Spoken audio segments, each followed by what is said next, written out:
Hey guys, can you see me? Hello. How are you doing? Pretty good. We're probably going to be light on people today, at least from our end. I know I'm the only person that was in the office today, so everybody else is on vacation. Okay. I guess that's fun. So if Yeah. you're doing all the work, I guess everybody doing. Is that what it means? No, not quite. There's a couple more of us, and not only that, we haven't fully ramped up yet, so it's a good time for them to be out. Okay. That is fun. So, yeah. But occasionally these things happen when they leave the new guy behind at work and they go on a party, right? Exactly. I guess that's how I look at it. I guess I'm just having too much fun with you being new in the company. That's it. So how have you been? Good. Yeah. Cool. We should, if you think people will be a little bit late, maybe we can wait for them. Or if you think we should start, we can start. Well, I just know from my team perspective, I think nobody's going to make it, but there's a few others that aren't on my team that I'm not sure. Okay. So I think if nobody's going to join, that's okay. We'll just run the session and they'll watch the recordings as usual. So yeah, that will be fun. that will be just you and me, right? I guess. So that's cool. So let's go. Let's proceed. So we'll customize it to what you have in mind, and we'll keep it focused on staying on the topic of what is basically the agenda, which is, let's go begin with that. So I'm going to open up my notepad, which is coming up. I'm going to project it now so you can see. And here it goes. And then we will, basically proceed along in the same direction like we had, like business as usual. And so that notepad should be visible. Our browser should show you that you should have access to the Cloud DevOps segment. And that is also coming up in this section. I would like you to check whether you can access the past recordings, video recordings from the earlier sessions from like about a month or so ago, 2 months ago, something like that. And also, more importantly, other items within the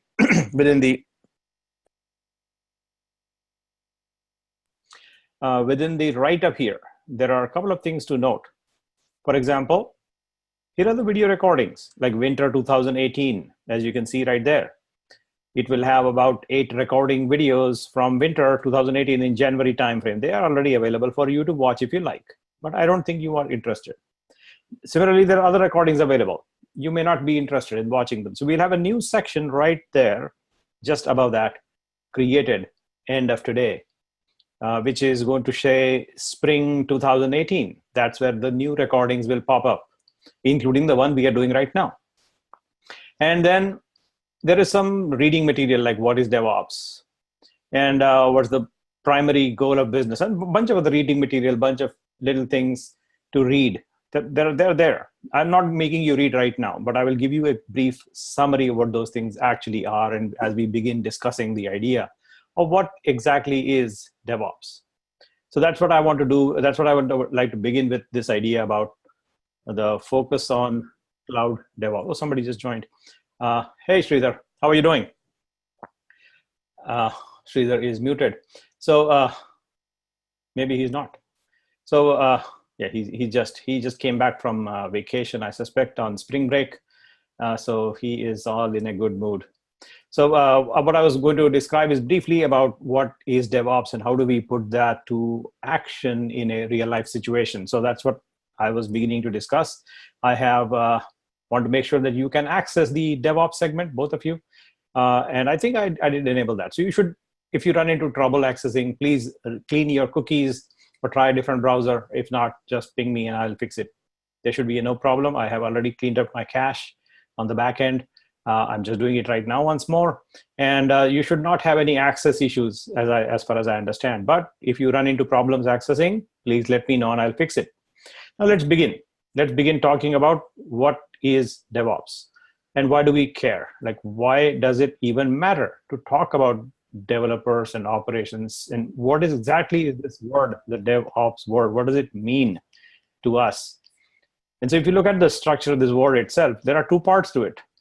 There is a dev component and there is ops component. The development team and the operations team, two different teams collaborating together. That's what exactly, in a very nutshell, DevOps practically means. In fact, the word DevOps came from this idea.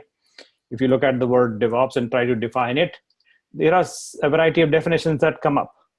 And so here is the definition from Amazon Web Services, which is, not really neutral, right? It has the perspective of Amazon. So I would rather, read that, but I'll stick to the Wikipedia definition. So here is their definition of, Amazon Web Services defines what is DevOps and all that. And everybody has their own, say for what the definition is, what are the benefits. And this is not wrong as such, but I would rather stick to what is generally accepted as a definition of what DevOps is. So I like to go to the Wikipedia page, which is a collectively edited website that and this is really what the definition I would like to stick to. So that's the definition. Let's go read it. It's a compound word with development and operations together. But what exactly that word mean? The meaning is it's a software engineering culture. It is, a culture. It is a practice. It is, some people mistakenly use the word for, a title or maybe a product sometimes.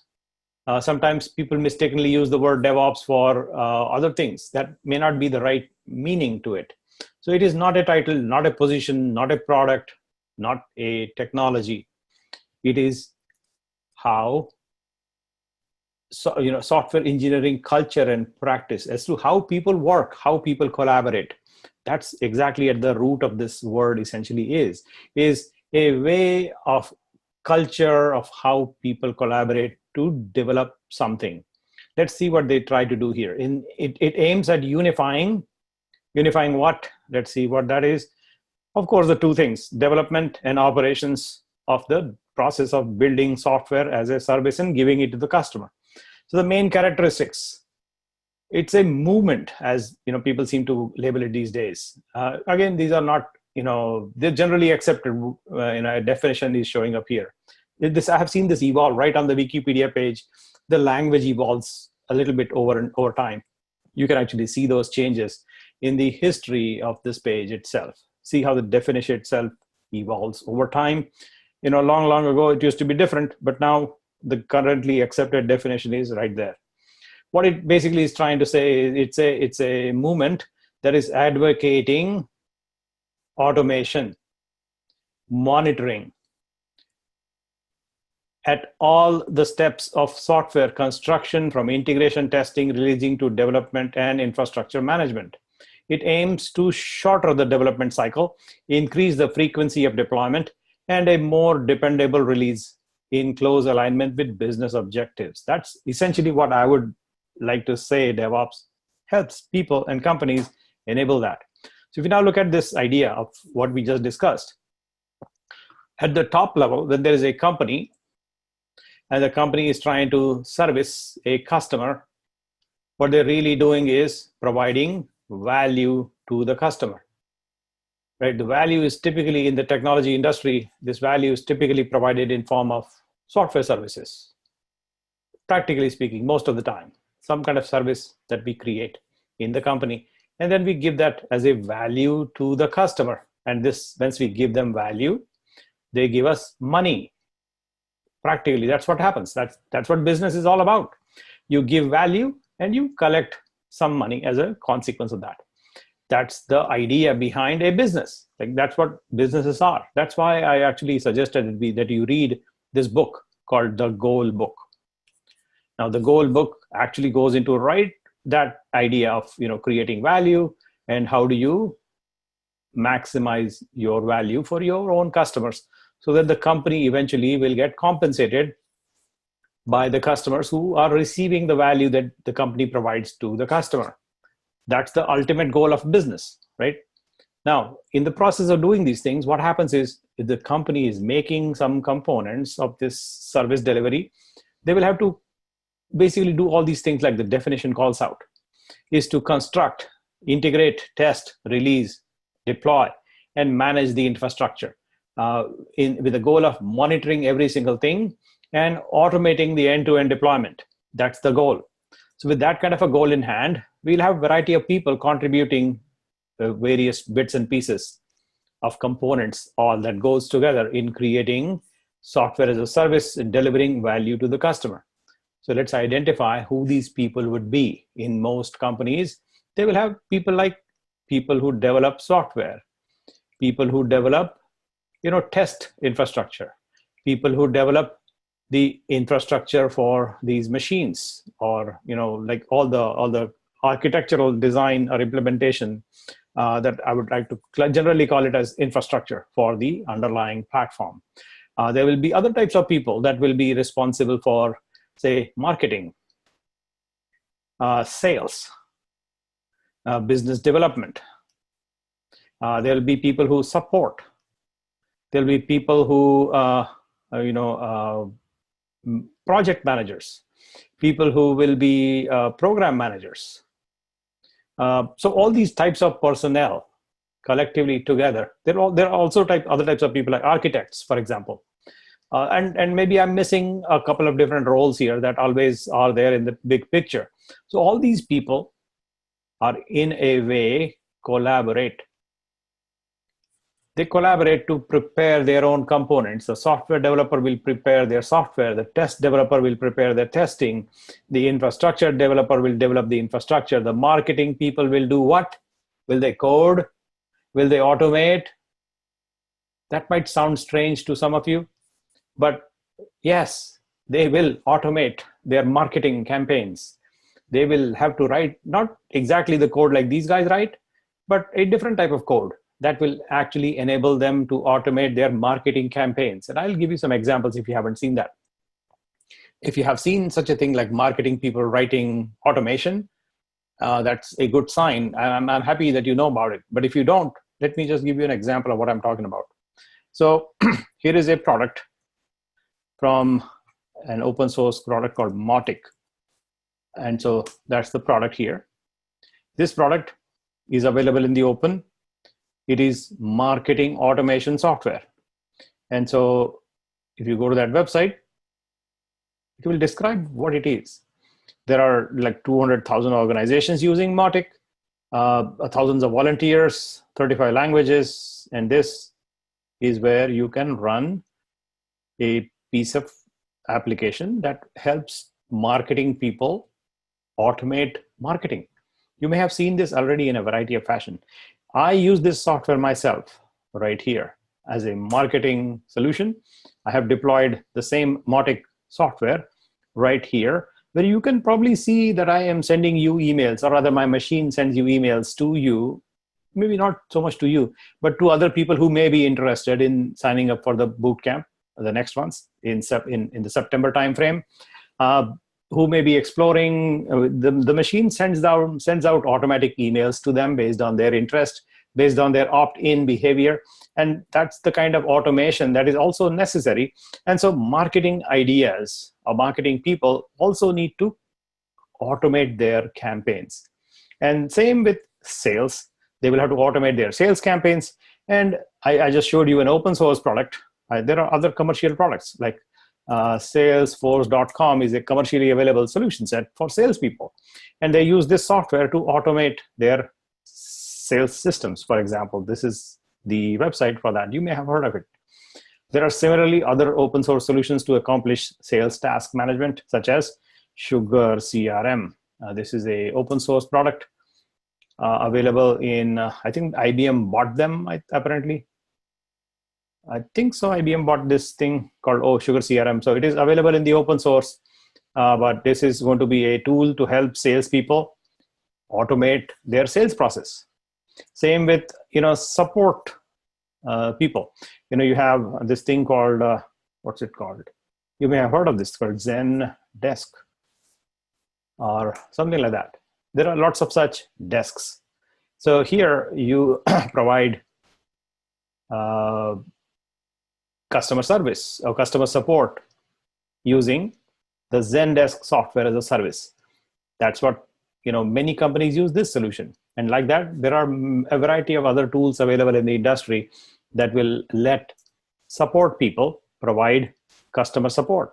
There are similarly every single activity that happens in a company to prepare something of value.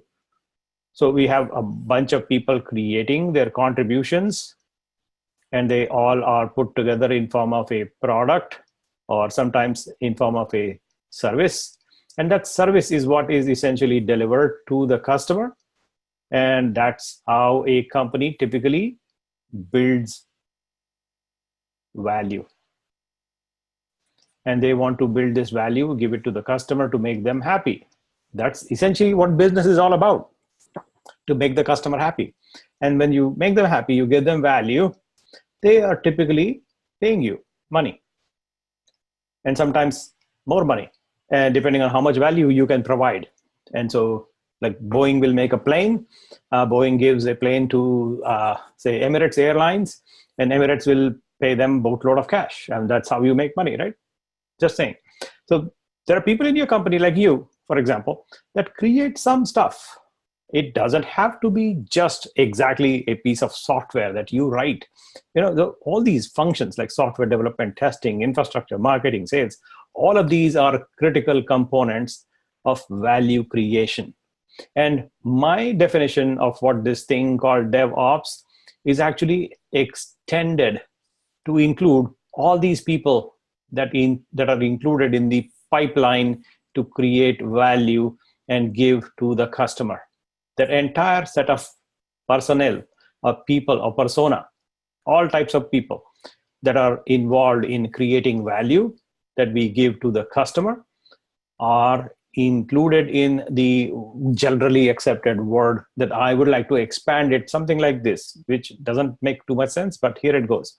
Like dev, test, architect people, sales people, marketing people, operations people, like that. And that's the kind of big word. Or service people, keep on adding, just make a combination word. They all together create value and give it to the customer. That's what I think really DevOps practically means to me. Now, you may not buy into that definition. That's okay. So we'll stick to the Wikipedia definition like we discussed, which is kind of generally accepted here. So that's a good definition. I'm not disputing that, but I'm just saying that, it's everybody who is creating value needs to collaborate, needs to synchronize their actions in a harmonious fashion so that they can then make the customer happy. And that is exactly what the next topic I will now discuss, which is the goal book. Now, this goal book, as you know, is not a technical book, but it is a very good operations book. It's about operations management. It's a textbook for operations management students in the MBA program at University of Michigan, where I studied a long time ago, 1999.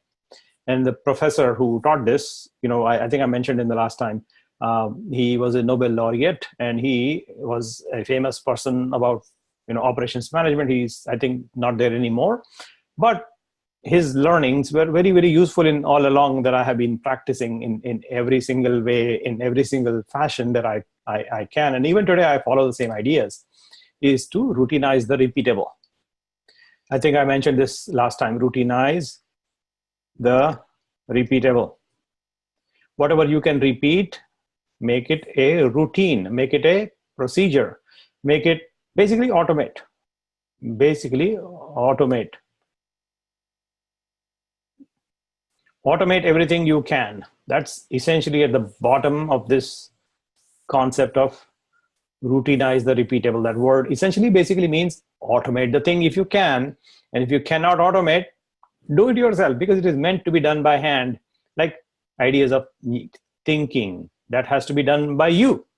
Coming up with new ideas, that has to be done by you. It cannot be automated, not possible. So those things, you do it by yourself. But everything else that is kind of repeatable, you automate the heck out of it. That's the kind of, that's the way to think, or that's the way to operate on a daily basis, is what I'm suggesting to you guys, which I think some of you, probably many of you already do this intuitively, but I'm just calling it out black and white. Now let's look at the goal book. So let me ask you this question. You may have read the book summary, which is nice, but the question is, what is the goal of businesses? Like any business, what is the goal? Can you tell me what's the goal of a business? What do you think is the goal? Take any business of you that you can think of. Make money. Make money. Beautiful. Now, making money is something that is kind of, very nebulous. For example, I go to the Wynn Hotel in Las Vegas.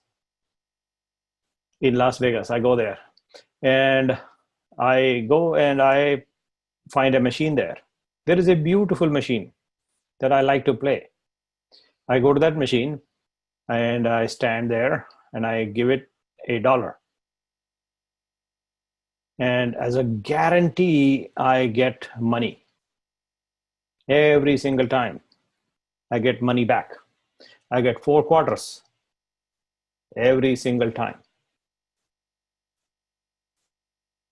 And this is 100% guaranteed. That's a good way to make money for me. I think this is the best way to make money in Las Vegas. Do you know what that machine is?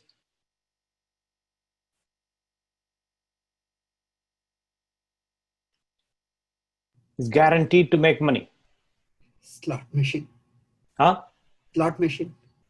Slot machine, did you say slot? Yeah. No. There is no guarantee in a slot machine, right? This machine is special. It is at the Wynn Hotel in Las Vegas. Maybe a couple other places also. But it has a guarantee that it will make you money every single time. It is not a slot machine. Slot machines don't make that kind of money. There's no guarantee, right? You put in $1, you may not get anything back. Yeah. This machine guarantees that. Next time I should go there.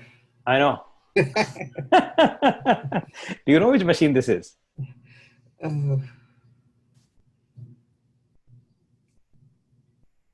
The change machine. Yes. It's the change machine. So that is the only machine that is, I think, the best machine you can get is guarantees everything back. You put in $1, you make $1. Now, my question is this really making money? Are you making money? You're not.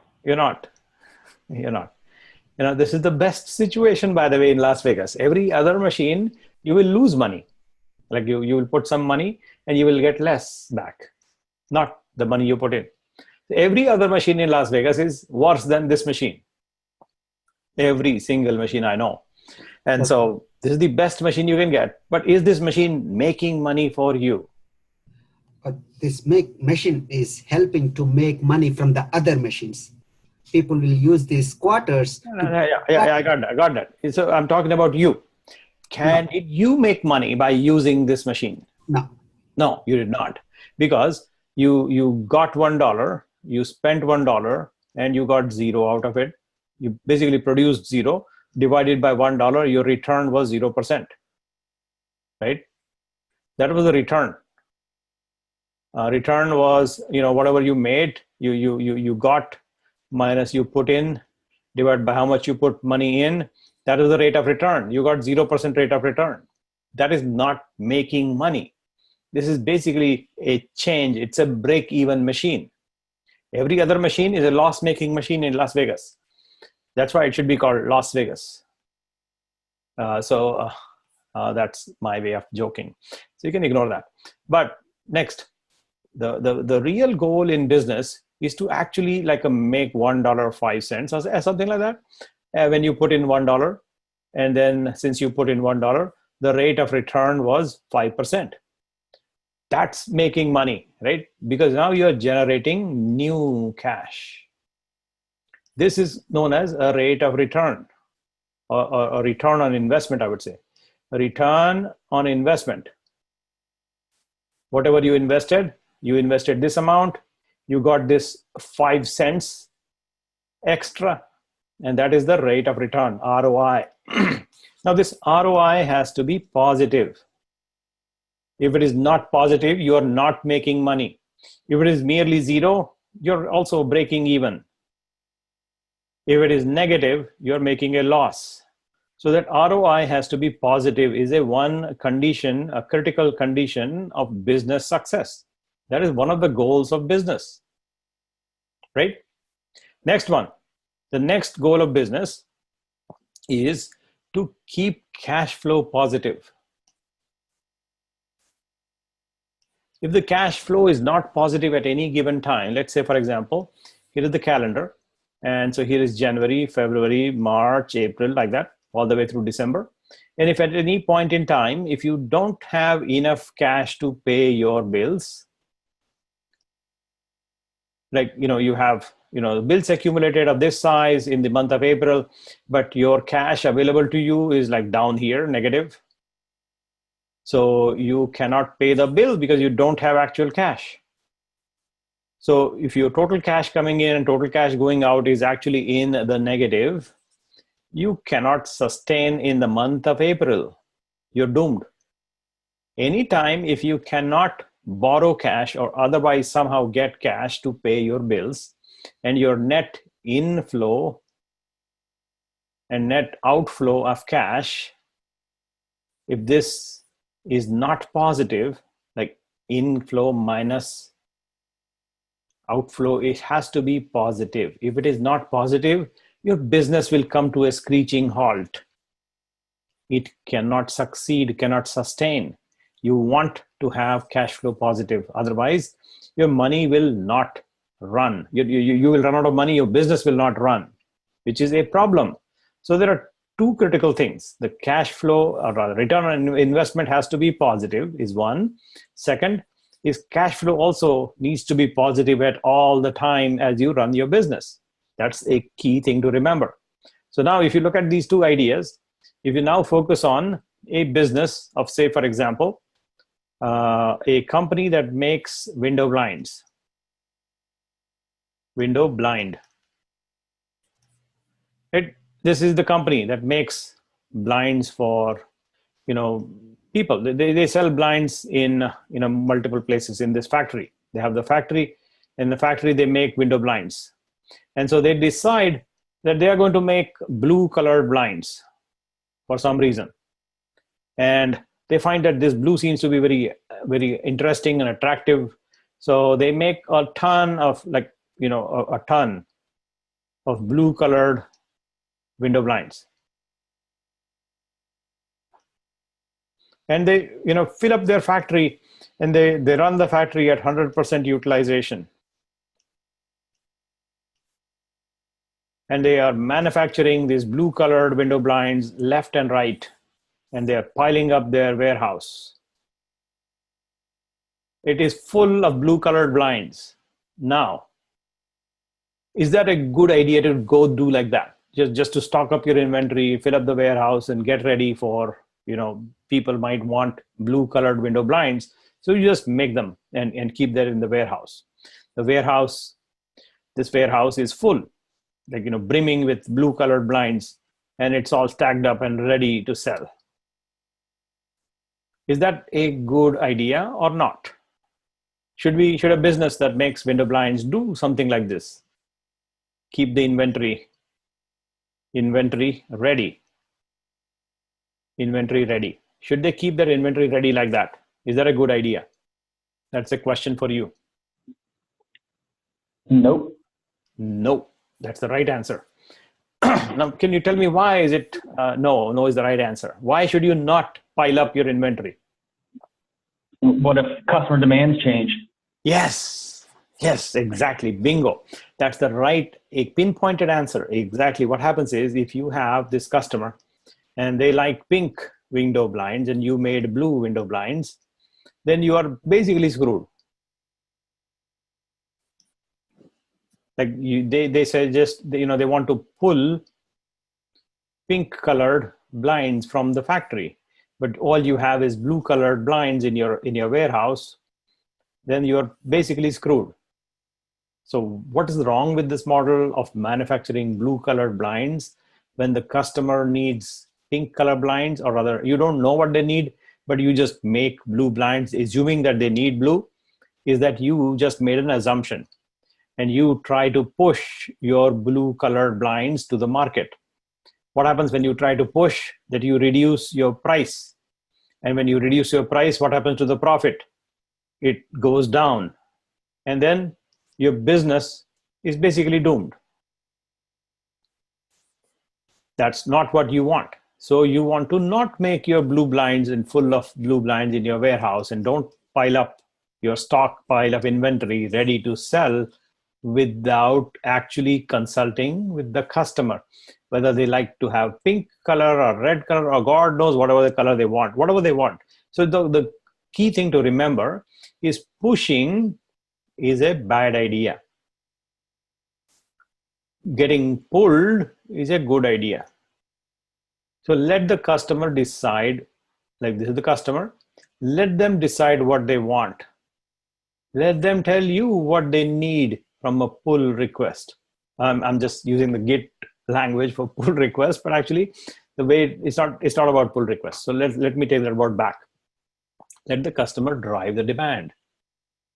Let them decide what they want, what they need. Let them specify exactly what they need. And then you make it.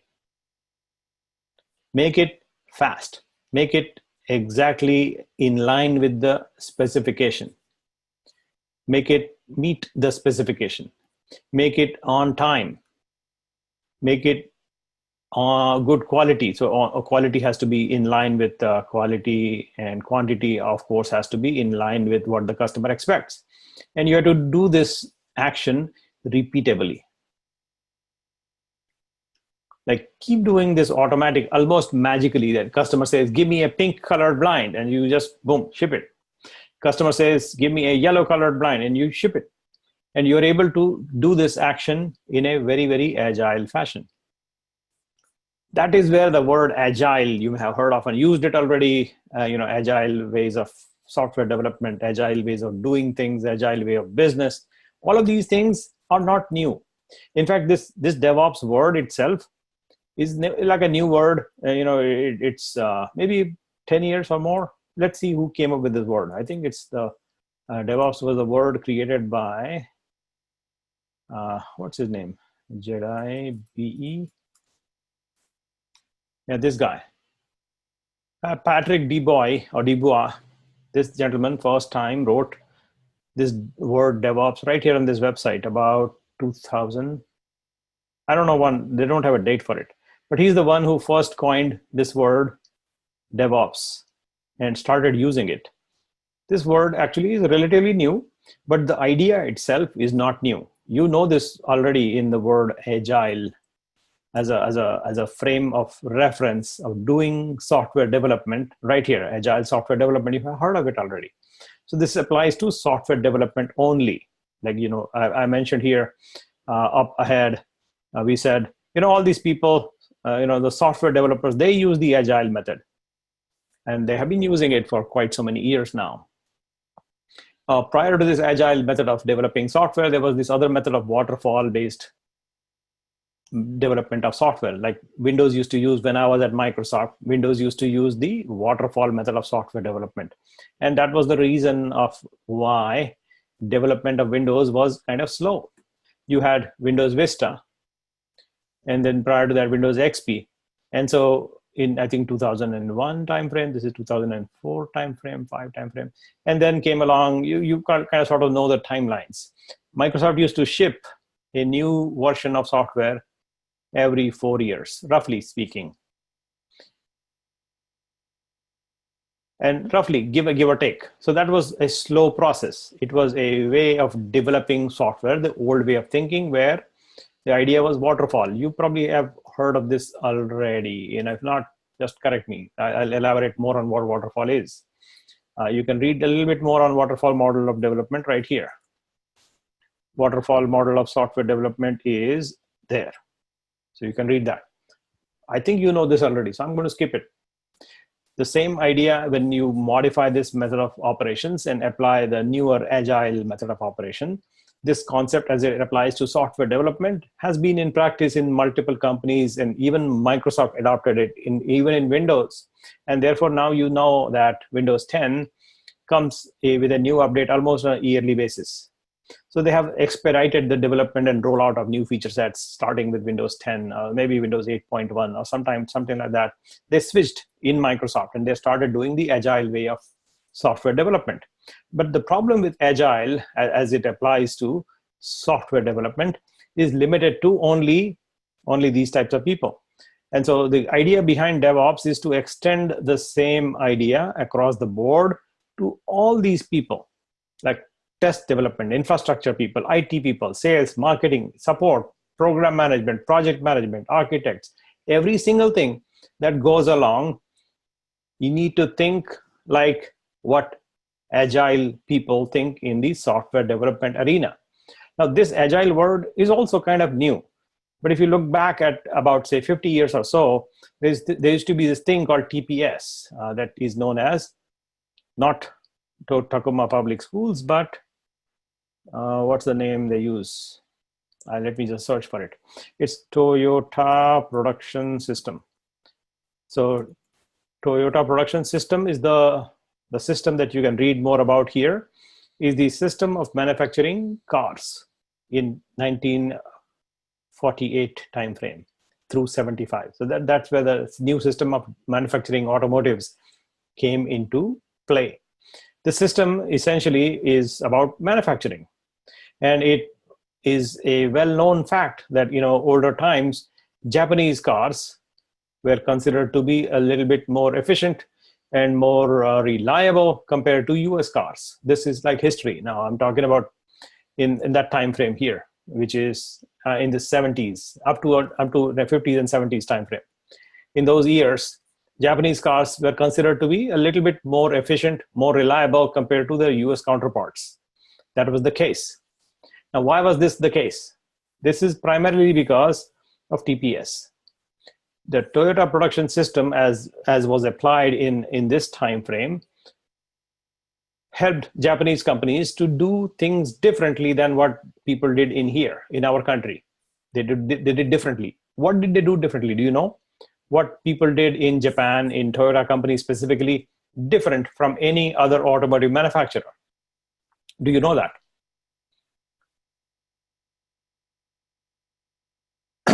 Apparently not. So let me describe a little bit. This doesn't apply to technology as in software quite as much, but the concept still applies.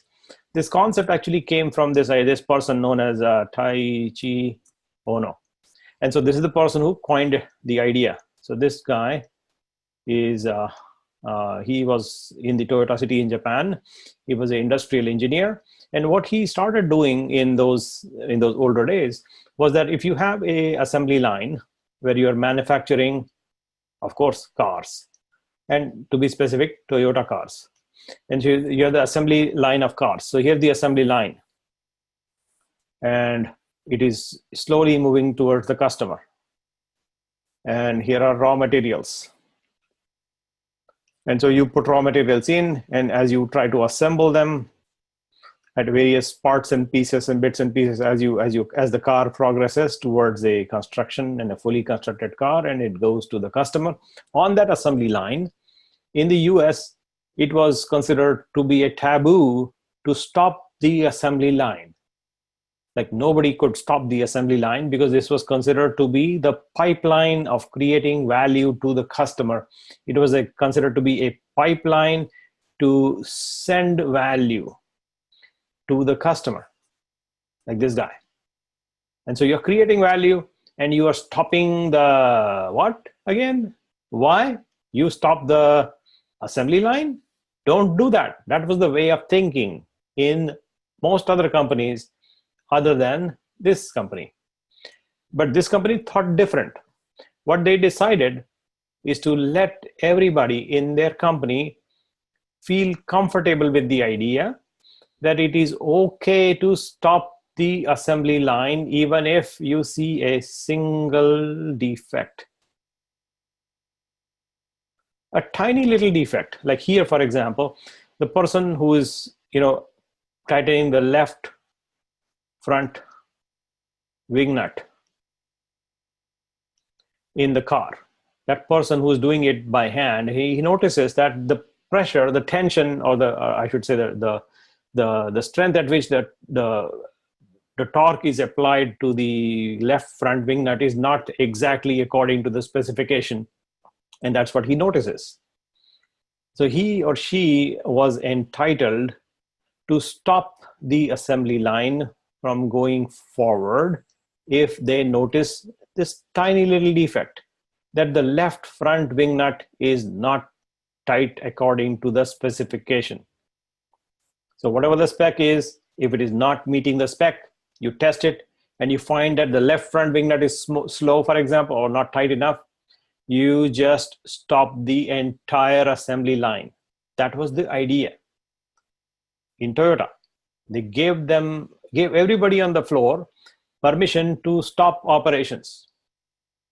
And by the way, this is the main value to the customer, the main way you make money. And you are letting this guy who's tightening left front wing nut to stop the what again? Is that a good idea, by the way? Should the assembly line be stopped for a tiny little defect like that? For customer perspective, yeah, it's good.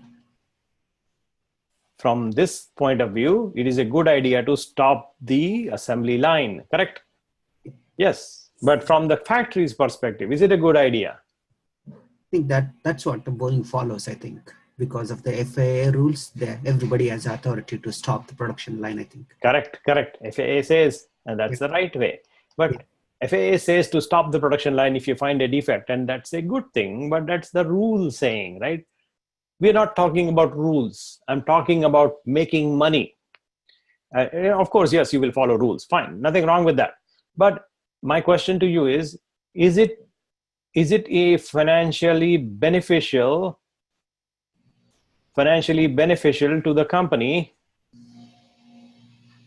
to stop the assembly line when you find a defect? Is it financially beneficial to the company? No, it's not. I would argue, yes, it is. I think in the long run it would be. Yes, exactly. I think it's a good idea to stop the assembly line because it is actually financially beneficial to a company to stop it right then and there. Here is why, and I'll show you why it is financially beneficial. Not just because FAA says so. I mean, yes, FAA says that, but that's not the reason. I mean, that's one of the reasons which is legally obliged to do it, but it's actually a common sense idea, and I'll tell you exactly how it is common or why does it make sense. Now imagine the cost to repair. Now, every time you have something defective, like the wing nut is tight, not tight enough, the cost to repair now versus the cost to repair once it goes out in the field to the customer. Now you have to go and issue a recall, and then the recall has to be serviced by a service personnel in the field, and then that's extra cost. If it is typically a warranty coverage to the customer, so the customer doesn't have to pay anything, the company ends up paying a lot more money at that time in the field, and it is a lot more expensive to do a service after it leaves to the customer. Expensive.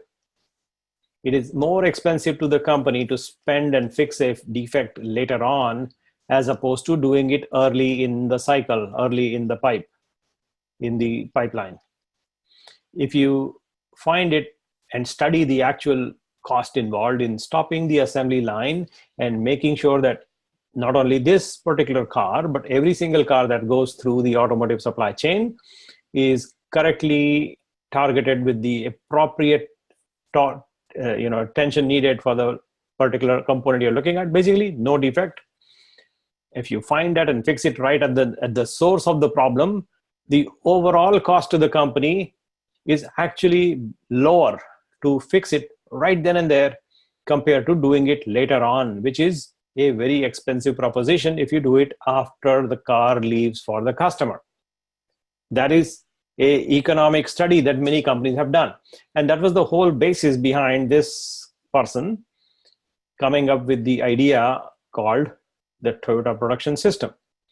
And that is the origins of the word agile software development, or the new word called DevOps, and whatever new words people will come up with tomorrow. We have no idea what comes up. But the underlying concepts are very, very simple. Is to fix the problem as soon as you find it. That's one concept. The second key concept to remember is don't build up your inventory. Do not. Instead, you ask for customer to let them pull or drive demand. Understand what they need, exactly what they need, and then have a way to very, very efficiently prepare it and deliver it to them.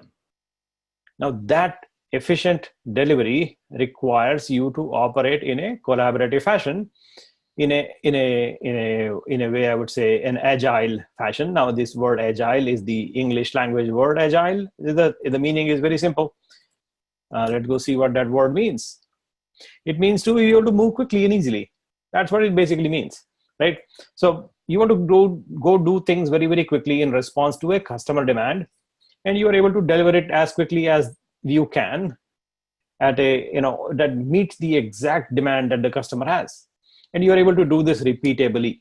That's the bottom line understanding of the whole concept of DevOps, that you are able to produce your services, your goods, your products, and you're able to deliver it to the customer every single time, repeatably, over and over and over again, like as if you and your team in your company are a machine.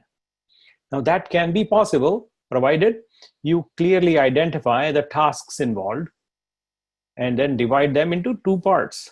One of the types are supposed to be done by people. They are not repeatable. And the other tasks are supposed to be done by machines. They are supposed to be repeatable. You have to have a very clear idea about what tasks are repeatable and what are not. And then divide the work and you assign it to the appropriate entity. Give it to a machine if a task is repeatable. Give it to a person if the task is not repeatable. That's how you should clarify and very, very clearly identify what is repeatable, and you make it automatic. If you do that way, then if your entire item that you want to create, whatever product services you build, you make the entire cycle more efficient. Because first of all, you're not accumulating inventory, so you don't have any cost of holding the items, like the blue window blinds were accumulating right there, you saw before. That idea, somewhere above in the picture you saw me say that. Those are some of the concepts. Let's handle a couple more concepts before we switch into an exercise in terms of what these things actually apply in the context of what the work you and I do every day. We'll get to exercises very quickly, but I want to build up a couple of items for us to think about. So a couple of these items, like for example, I want to identify a scenario where there are these kids in preschool, or maybe not preschool, but primary school. And the primary school kids, there are there are 6 kids: A, B, C, D, E, and F. These are the 6 kids that you have in the school that you are going to be assigned as a chaperone. And your task as a responsible adult, I should call it out, very responsible adult, is to chaperone these kids and take them from the school all the way to the top of Tiger Mountain. In Issaquah, we have this mountain here, somewhere close by. You probably heard of this thing called Tiger Mountain. And our goal is from here, the school actually is right at the foothills right there. And so our goal is to have the entire group of 6 kids, primary school, go from the foothill of the mountain all the way to the top. and you are supposed to be chaperoning them. You're a responsible adult. You're not allowed to yell. You're not allowed to scream. But your goal is to make sure that everybody reaches to the top in the shortest amount of time. Shortest amount of time. That's the goal. Now, let me describe some other ideas here. These people, this person A is very, very agile, very quick, very, lean, he runs and all that. That's him. Now this F person is like fat. He's like me, and he's slow, and he is bulky, and he's just lazy. So that's him, right? That's this person. And now these people somewhere in between, they lie in between A and F. So that's the characteristic of the profile of the primary school kids that you have to deal with. You, as I said, responsible adult, you're not supposed to be touching anybody, no yelling, no screaming, but your goal is get all of them to the top of Tiger Mountain in the shortest amount of time. What do you think you would do to make this happen? Like, I want to make it mathematically the shortest time, right? You still have to climb up all the way through the trail. And so if you want to go from the foothills all the way to the top, I would like to understand from you, what would you do so that mathematically speaking, it will take the shortest amount of time for all A, B, C, D, E, F, all of them to reach the top of the Tiger Mountain. What do you think you should do?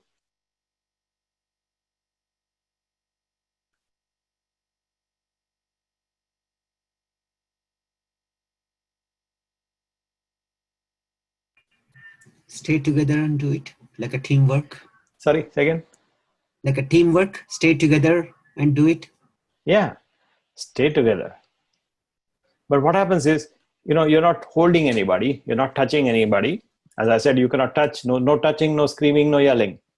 So this guy, A, he's agile and he runs.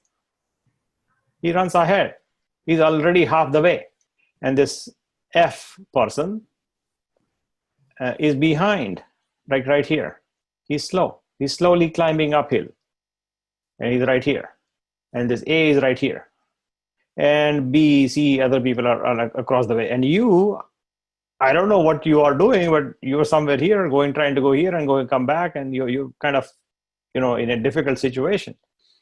So what do you think that, and by the way, you're responsible, right? You're a responsible adult. You're not supposed to be leaving these kids alone by themselves, because what happens if something goes wrong with the A guy if you let him go forward?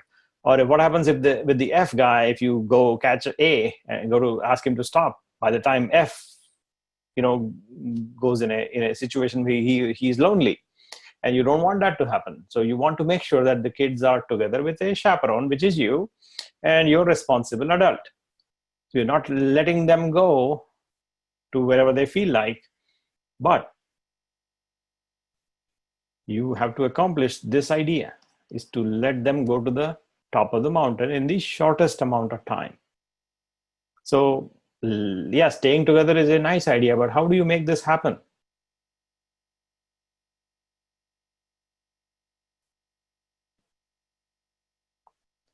The kids will run.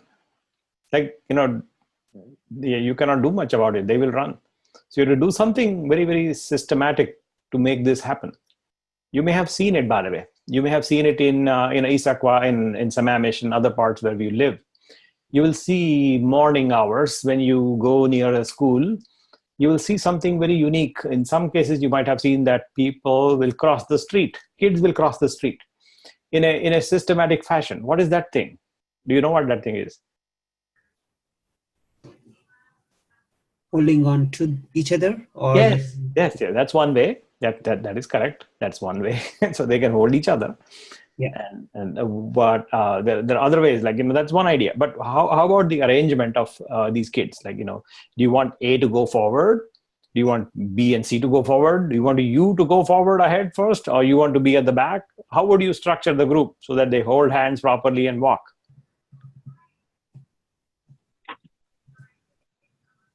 Put the slowest one in front. Sorry? Put the slowest one in front. Bingo. Yes, exactly. And so you want to structure it like this.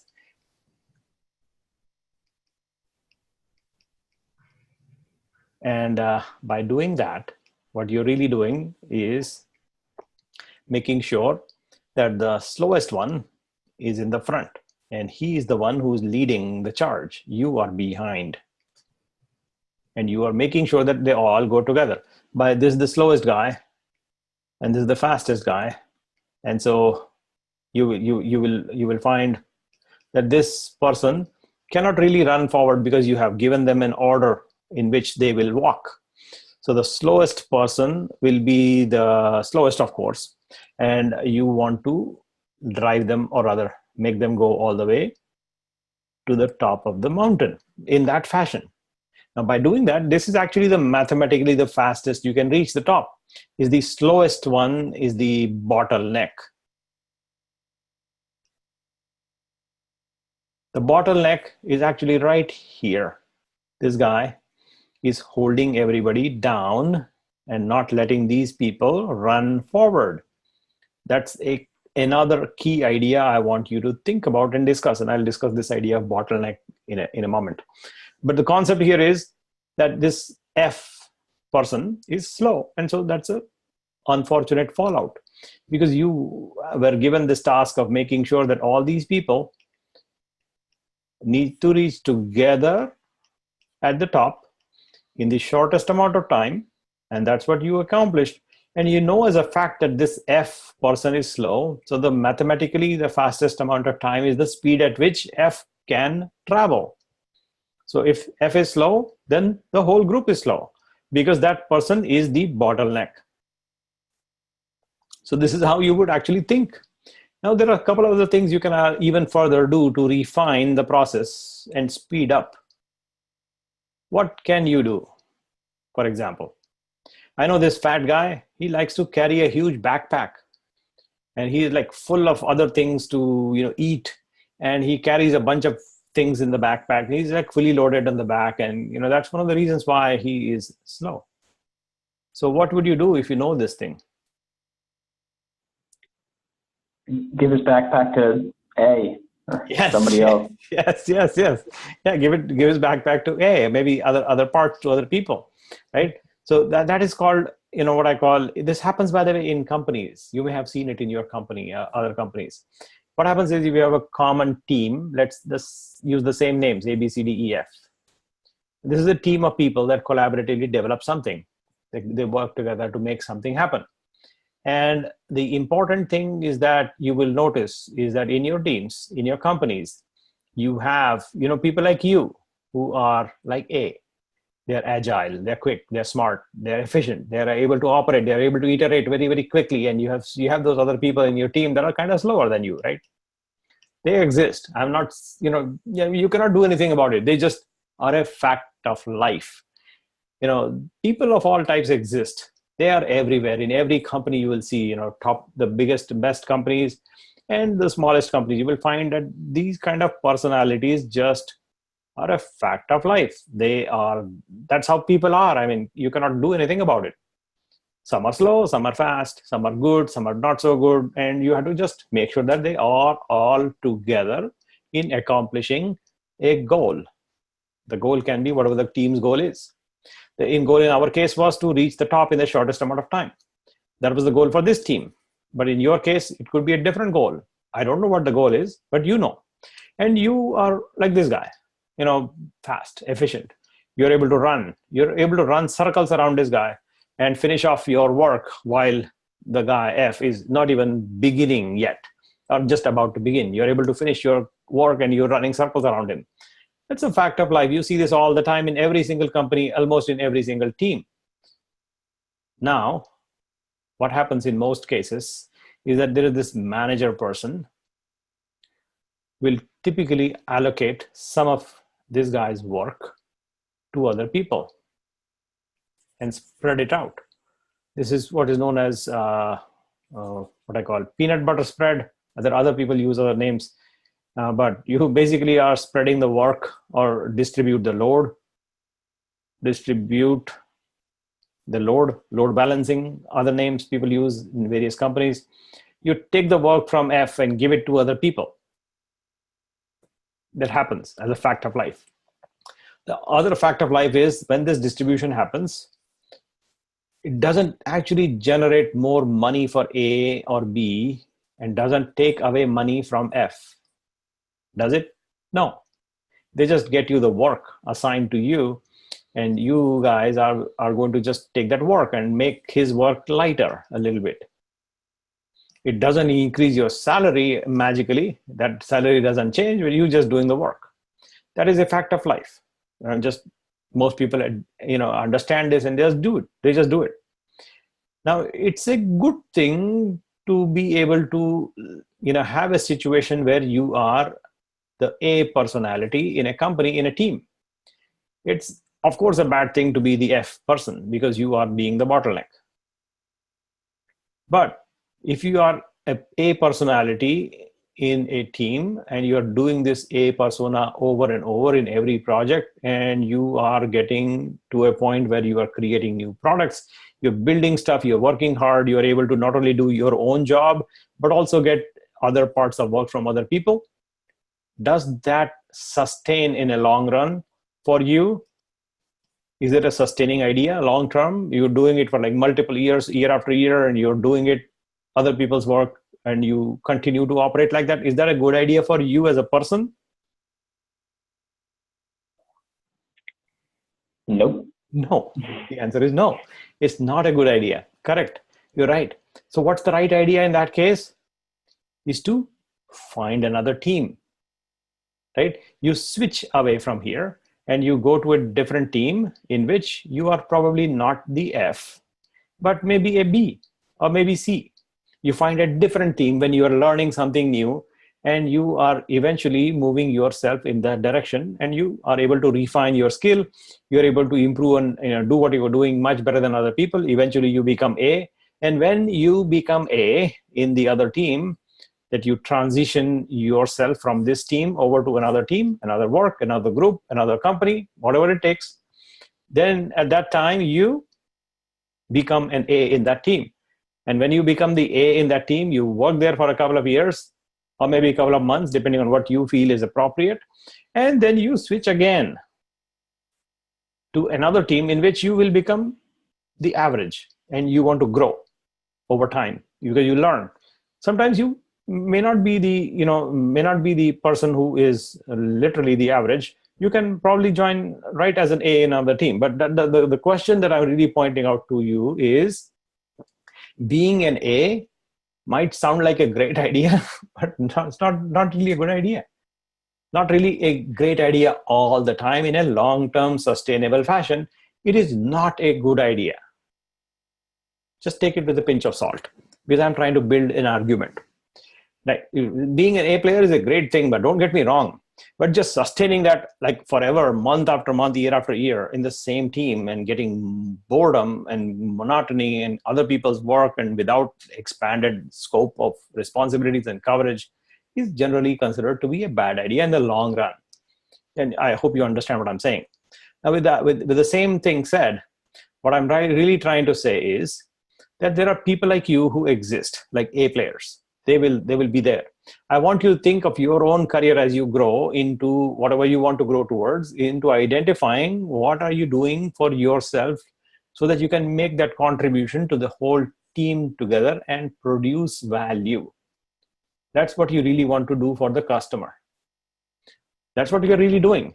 Now, in the process of this person who is considered to be a bottleneck in your team, let me ask you this other question, which is going to be about the bottleneck, about the F person.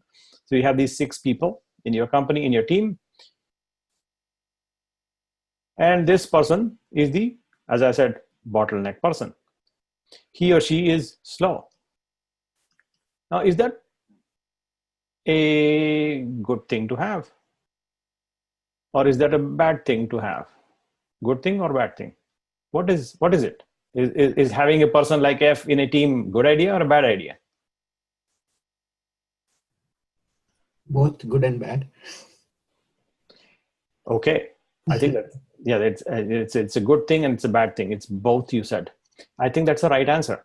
But let me understand from you why it is both a good and a bad idea. Why is it good, by the way? If there is no bad, you don't know the value of good. So Yes. What else? and also it's a bad thing because the performance of the team is losing. Yes, potentially, yes. So the bottom line, the way to think about is having a bottleneck itself in a team, in a setup, in a process, in a supply chain, in a manufacturing situation, in a software development situation. Is it a good thing to have a bottleneck or not? It's a mixed answer, and I'll tell you why and how I think about it. Let me describe that. So imagine if you want to write a simple program like Hello World. That's all you want to write, like Hello World. You want to write in some programming language and you want to write that simple program, right? What does it take to write such a program? You can hire a sixth grader to do it. The sixth grader will take like a couple of hours, maybe a couple of days to write this program, and eventually he or she will be able to do it. And if that is the goal for your team, should you hire this guy?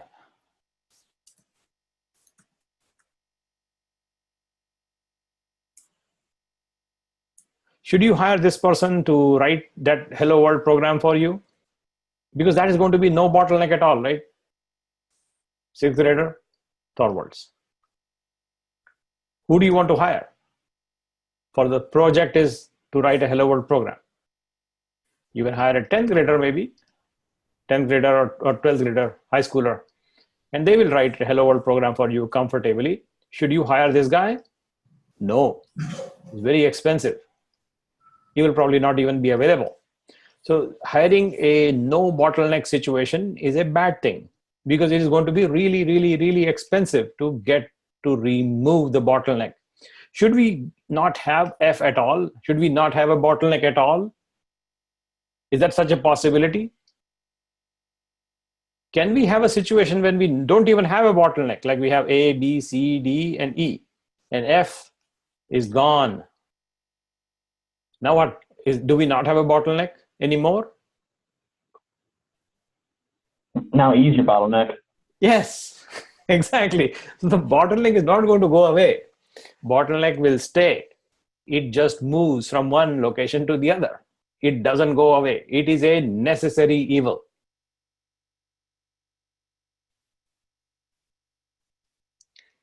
It is necessary because you want to have a bottleneck. Otherwise, you are spending a whole lot of money unnecessarily when the goal can be as simple as writing a Hello World program. So you want to have a bottleneck because it is actually necessary. You want to have the right bottleneck size that you can afford for your project, for your team, for your company. But it is evil because it slows things down. But slowing things down can be okay. Can be, not necessarily okay every single time. It can be okay when you have plenty of time. Like when the customer says, I would like to have my pink colored window blinds by next month. And you have ample time to prepare that and give it to them so they can do it. So what's the problem? Why not run a little less than optimal, not at the highest performing machine that you want to have, or not the highest performing team members that you want to have on your team, who can produce a pink colored window blind the very next day? They can, but the person wants it on next month.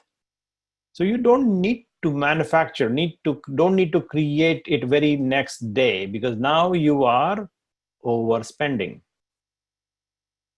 You are unnecessarily making the bottleneck wide by overspending. You want to have the bottleneck narrow, just enough to service the need. Whatever the need is for the customer who's asking a pink colored solution set, fine, you make it so that it delivers to them in a matter of 3 weeks so that they will receive it by the next month. But don't spend too much on your equipment, on your people, on hiring the brightest and the bestest for a project that doesn't need them. Right? You might want to have the brightest and the best, but that doesn't mean that you want to apply your brightest of people, brightest of resources, brightest of best of machines, or the most powerful, most efficient machines in situations where it is not warranted. You can be okay with a narrow bottleneck when the customer doesn't want it to be efficient, because they tell you upfront, next month is okay. So they will be fine with that. You are still serving their need. You don't have to overspend. That's a key thing to remember, is that it is a necessary evil. And this applies to every single business of all sorts, whether it's software development, plane manufacturing, car manufacturing, God knows what. It applies everywhere. That's the reason why we are discussing this book, or the goal book, like I mentioned. So let me get back to the bottom of the page. And so there are more subtle aspects to this. Why did we discuss this, by the way? Why did I even bother to discuss the goal book? Because I want you to remember and understand those key concepts. One of them is be driven by customer demand, which requires collaboration, which requires agility, which requires us to understand that this thing called inventory or accumulated stuff, accumulated whatever you have, is a bad idea. I want you to understand that the idea of a bottleneck is actually a necessary evil. It is a good thing and it is a bad thing. It is necessary, but it's evil. So it's both.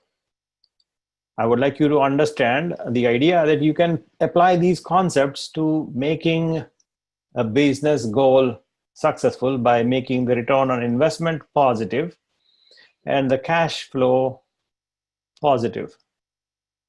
That's the ultimate goal of a business, right? As you know. So we want to make sure that these things are clearly understood before we apply these concepts to what we do in what you do in our day-to-day work. So if I generalize what we do, what you and I, people like us do, the people who are in the software development phrase or arena, if you will, we're basically creating software as a service. We are delivering that service to our customers. The customers are requesting it. They're pulling or demanding. We are not pushing, because push is a bad idea. Pull is a good idea. When you push, it drives these people in a wrong direction where they don't want to go. They don't want blue colored window blinds, but you are pushing blue where they want pink. You have a problem. They are pulling pink, but you want to give them blue. Bad idea. Don't push. Let them pull. You be agile in developing whatever you want to do to deliver your services of software, of every single thing that is built to construct value for the customer. Whatever it takes that generates value for the customer. And this customer does not have to be a company outside your company. It can be internal to your company. Like some of you, like many of, it's all Boeing. So in the Boeing company, many of you actually have customers internal to you, internal to the company. So you have to really treat them very, very carefully. They are your customers. So they're going to pay you money. It may be funny money, like funny money as in funny money. Funny money as in internal money, or like a chargeback or something like that. So they give you internal bookkeeping money. It's like moving money from one pocket to the other within the company, but that's your internal customer. That's exactly how you treat them, internal customer. They treat them just like they are external customer. They treat them exactly like they are a real external customer. And even though this money may be funny money, treat them like it is actually real money that the other team members are giving you, because you are giving them a service internal to the company, but you are essentially preparing a service, and handing off to your consumers of services. It may be internal to the company, maybe outside your company. It doesn't really matter too much. Because what I'm really saying is, even though it may be funny money, you treat it like it is real money, and you give them service like they are real customers, not just internal people. And when you think like that, you will actually see the benefits of all these things that we are going to talk about by actually doing stuff. What I'm going to now switch over is to understand and help us understand the couple of things that I mentioned about automate every single thing. Automate, collaborate, and make sure that you are doing this service delivery idea to your customers so that you can get money in a very, very repeatable fashion, because you are automating the whole thing. Now, whatever you do, like all these types of people that constitute creating a service, can be a variety of different types. It doesn't have to be just software developers, but it can be all of the types, like architects, program managers, project managers, test people, test service people, all the types. These people need to collaborate and automate their work every single day. So now, when it comes to using the cloud to prepare and create components of value, we need to really think about all these elements, like infrastructure, the layer of dependencies, which is, you can call it middleware, you can call it whatever you like, middleware, you can call it platforms that you develop, you can have your software running on top, and you will put all of this in form of some kind of an infrastructure, whether it is internal, external, public cloud, private cloud, whatever you have, and you will create a service. And I would like us to think in the direction that we need to automate every single step along the way. Every step has to be in an automated fashion. We want to be able to prepare and create and deliver this service and make changes to whatever the customer says. A customer tomorrow says that I would like to now pull red colored as opposed to pink color. So I change, not pink, yes, red. So you should be able to synchronously modify your entire delivery pipeline and adjust this to be red colored and give that to the customer effortlessly on demand. On demand meaning they ask for red, you give them red. That's it. It should be very, very transparently delivered to them, which requires a ton of change everywhere. You want to change something somewhere, it requires a change. Change is hard. But if you adjust and design your processes as you build in a fashion that you can do these things repeatably and very predictably, then you can drive change very, very effortlessly by simply driven by the customer demand. No pink, please make it red. Fine. You make a change somewhere in your Git repository. Literally, that's what we will do, by the way, is you make a change in your Git repo and you do a Git push and it goes to the customer. I will now demonstrate this same idea to you in a live example. Here is the website that you know. You've probably seen this. Now here, if I decide to make this thing the date that we have, I just want to, this is like a site that I'm still building. It's not done yet. So I'm still changing. If I decide that you, being the customer, decide to change the color of this red that you have to something else, like you tell me, and I will make that change live in a matter of few minutes, and it will go all the way to the world outside by me doing a Git push, nothing more than that. You will see it live. Did you see this already? Maybe I have shown it to you. I don't know if I don't remember if I've shown it to you, but it's a good demo. So I will now go to that location where my source code is. And by the way, the demo that I'm going to show you is basically operates just like what I described. So I'm going to pull it up. I want to see this color where I want to change, and you dictate what color you like, and I will make that change very, very simply. And all I will do is a Git push. So I'm looking at my CSS, my styling in right there, and here is the color of whatever that thing is. So I'm going to change the color to whatever you tell me. Where is the color? What's it called? This thing is called, I hope you understand what I'm doing, right? I hope you understand what I'm saying and doing. Yeah. Okay. So this color that I currently have is,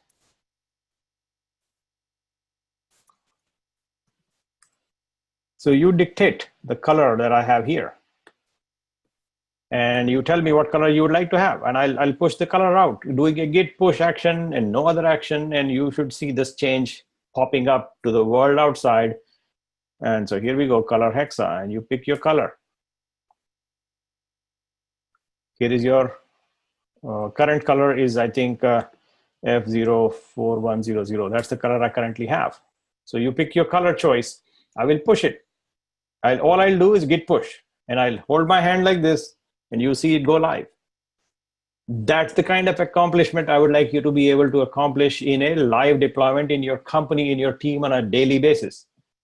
That's what I'm talking about. That's what we'll get to. So the result I would like you to be able to accomplish is pretty much like this on a much more complex level. So this is just a color change. So give me a color. I'll put that color in the code. I'll git push and hold my hand like this, sit tight, and you will see it going on live. And I'll show you how it goes. So give me a color. Different than this color, right? Just pick a color. This has to be pull, right? I'm not going to push a color. You have to select the color. You are the customer, right? Yeah. Purple. Purple. So here's the color. Purple color, please. So that's the color. So I grab it and I put it right there.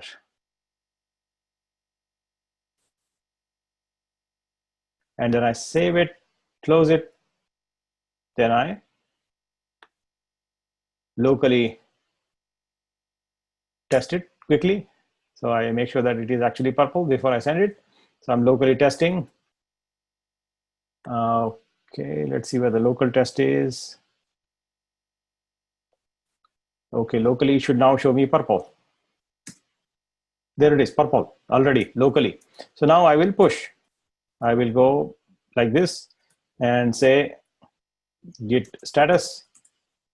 And apparently I changed these three things apparently. So there is a change I made in this file actually, but the other changes are, let's see, what did I change? Let me go examine the changes. And so I have this, uncommitted change. I think there are some other changes I made in the edits of so let me push this. So I'm pushing that change, pushing this change I made in the color that I modified from orange color to this number color.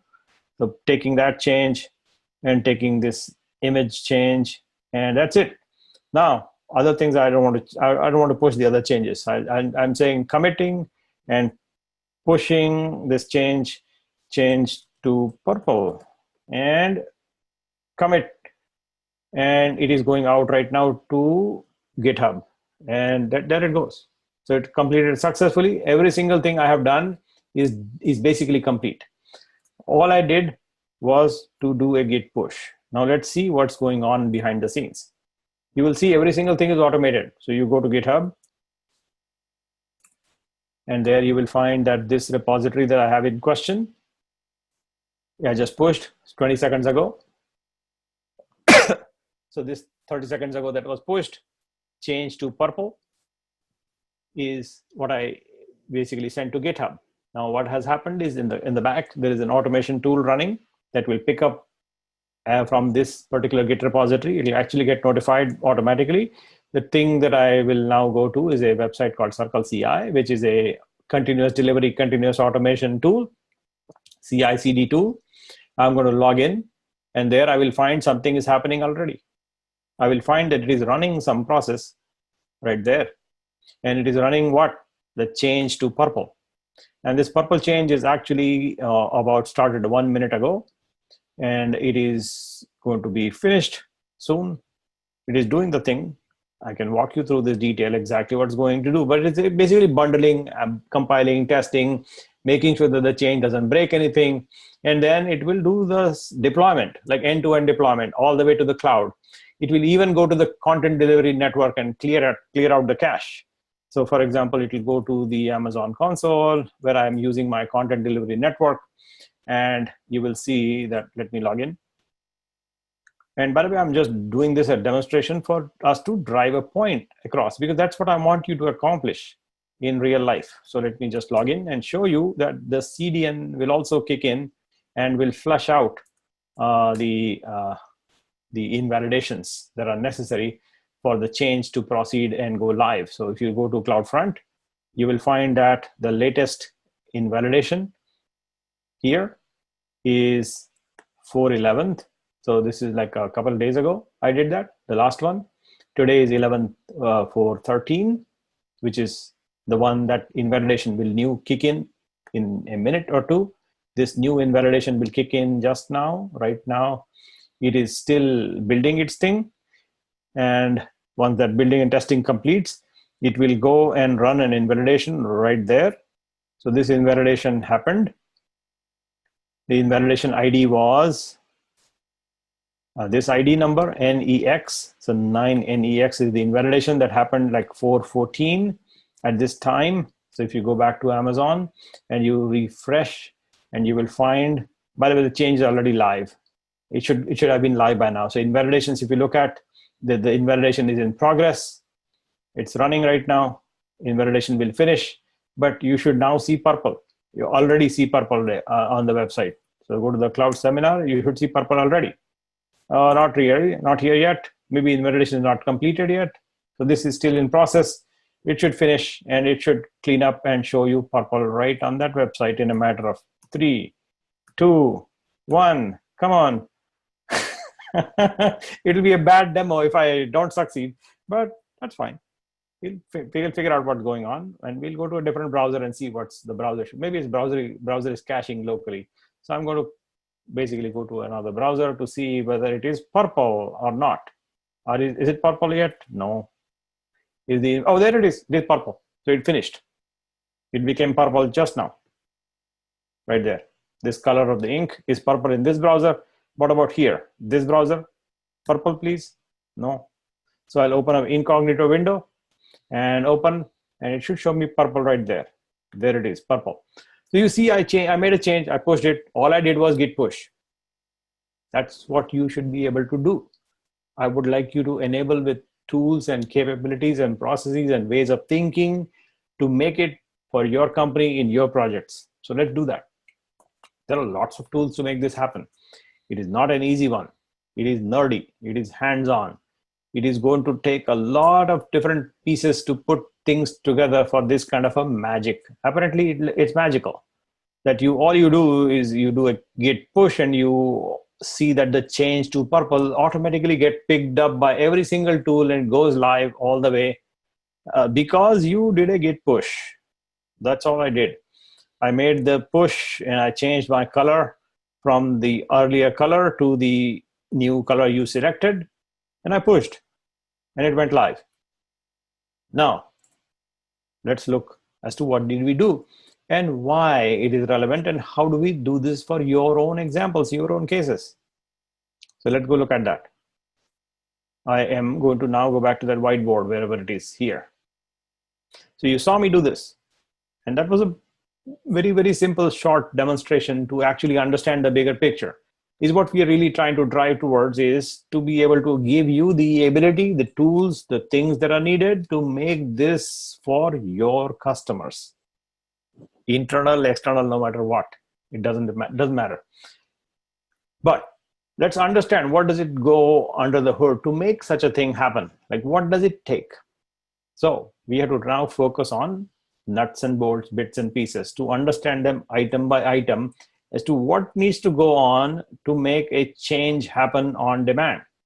The customer said, I don't like the red color, but I like to have purple. So you will get their specification as to what they mean by purple. And so the meaning was, very, very specifically, it was this color, which you called out, the number, whatever that number was.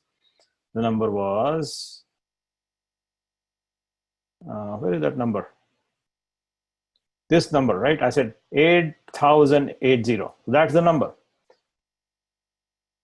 This is the color number you wanted. Fine, I give it to you. All I did was git push. But let's see under the hood what's going on. For a big complex project in an enterprise scale, you have to really worry about every single thing that is constituting your service that this customer is going to consume.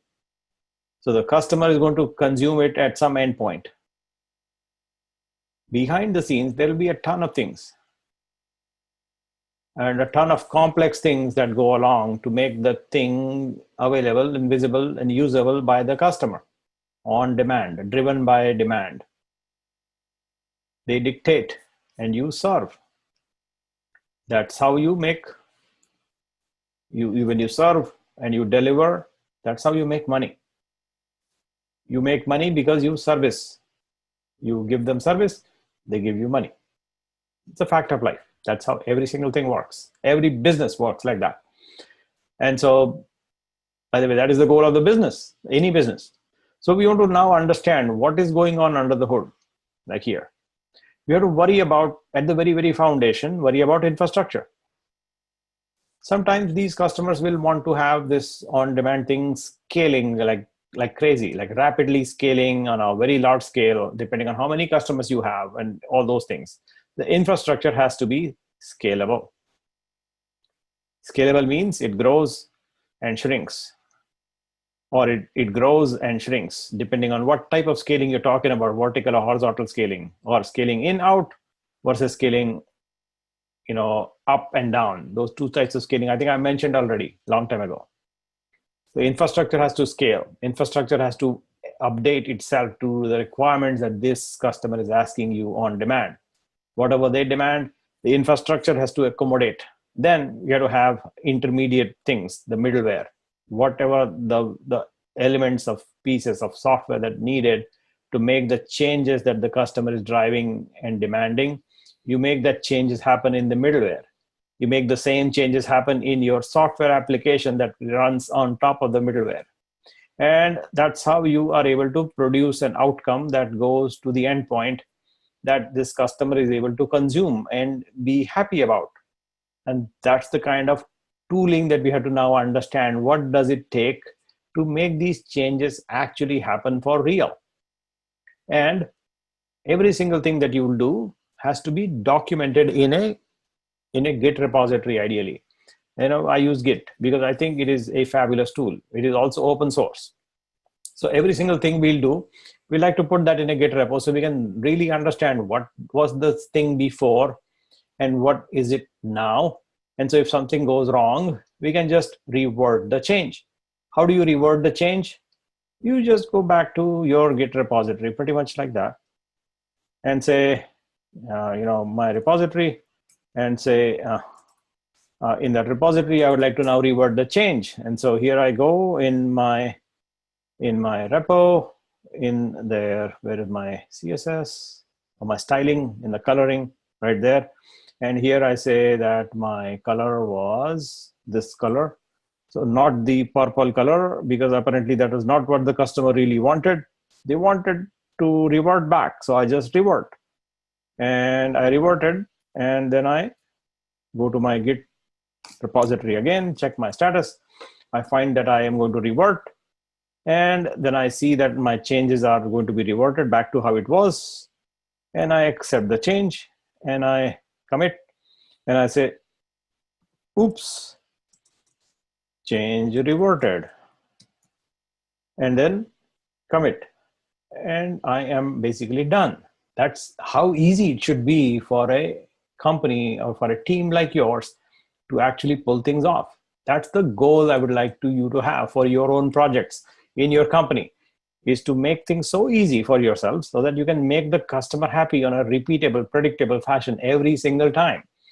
Customer said purple, you give them purple. Customer said, no, not that. They're not this, something, or go back to how it was. That was much better before. So you just go back.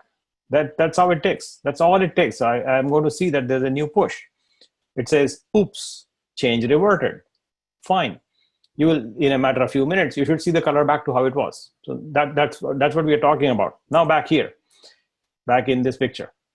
What we are really now going to talk about is a bunch of tools to make these things happen. The tools that drive infrastructure in the context of cloud, the tools that will help us manage our middleware and even our applications and their deployment. There are a bunch of these tools available out there. In fact, all of these tools are driven by a common approach to handling change. They also manage the state of your application. In fact, this state idea is pretty similar to what we discussed in Git, where I am talking about state of a folder. The state of a folder as in what was the case before, what is it now, and I'm tracking the changes in the state of the folder, and I'm able to traverse it in form of a Tinker Toy diagram. And I'm able to jump and merge and branch and do all the fancy things that we did in the Git exercise. Pretty similar to what this idea is, that we are creating a change, and that change leads to a state change, and we are able to traverse that state to state traversal or change traversal and manage the state of our applications. Now, to enable this thing, what we are really doing is coming up with this concept, and pay attention to this idea, is this idea that I am going to now describe. And there is a word that I want to define, and the concept that I will write in here. The concept is very, very simple. I would like to come up with a desire and have the complete solution set that I will put magically implement my desire.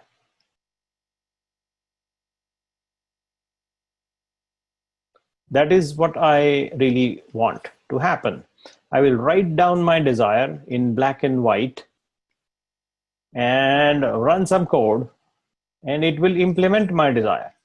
And boom, I'm done. That's the kind of concept that I want to build. So that's the idea that I'm going to build towards. And I will define a new word for you. If you haven't heard this word, it is called idempotence.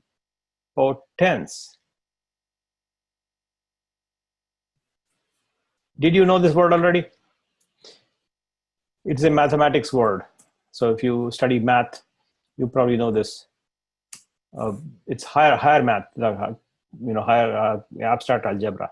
So that's the word, idempotence. Let's see what it means. The best way to find this definition is right on the Wikipedia page. So let's go read. And where do I read? Where's the right way to read?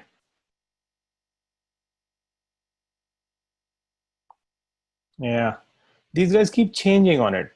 They keep changing the definition page all the time. But if I don't find it quickly, I will define it for you myself.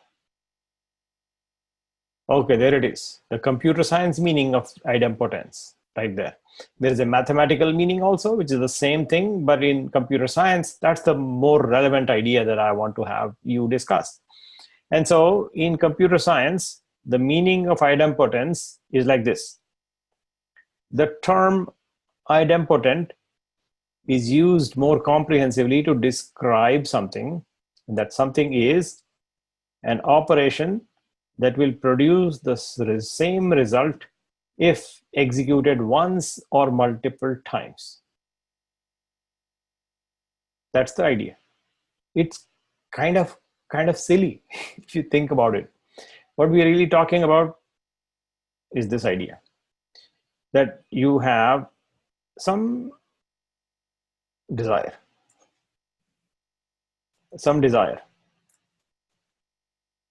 and you have a function that you apply to something. It will produce an output. The output will be the desire implemented. And you apply the same function again to the output. And what you get is the same output again. And you take the output and apply the same function again. And you get the same exact output. That's what this thing means mathematically, by the way. Now, why am I talking about all this? That's the question. So let's go understand. Give me a second. So this idea of idempotence is important for us to really get to our concept, this concept, which is I write down my desire and I would like the function or implementation of some tooling to implement my desire magically. The word idempotence is very, very useful. The concept is very useful as is defined in mathematics and in computer science, is to actually, there's a little bit of language here that is different, which is missing, that I did not find. I'm going to describe that concept in my own words. This is not, I don't find it here, which is, let me grab some portions of it and I'll write my own language to help you understand what this thing is. So here it is. An operation that will produce the same result if executed once or multiple times, initially and beyond. Initially it will, so yeah, initially and subsequent applications. Subsequent operations.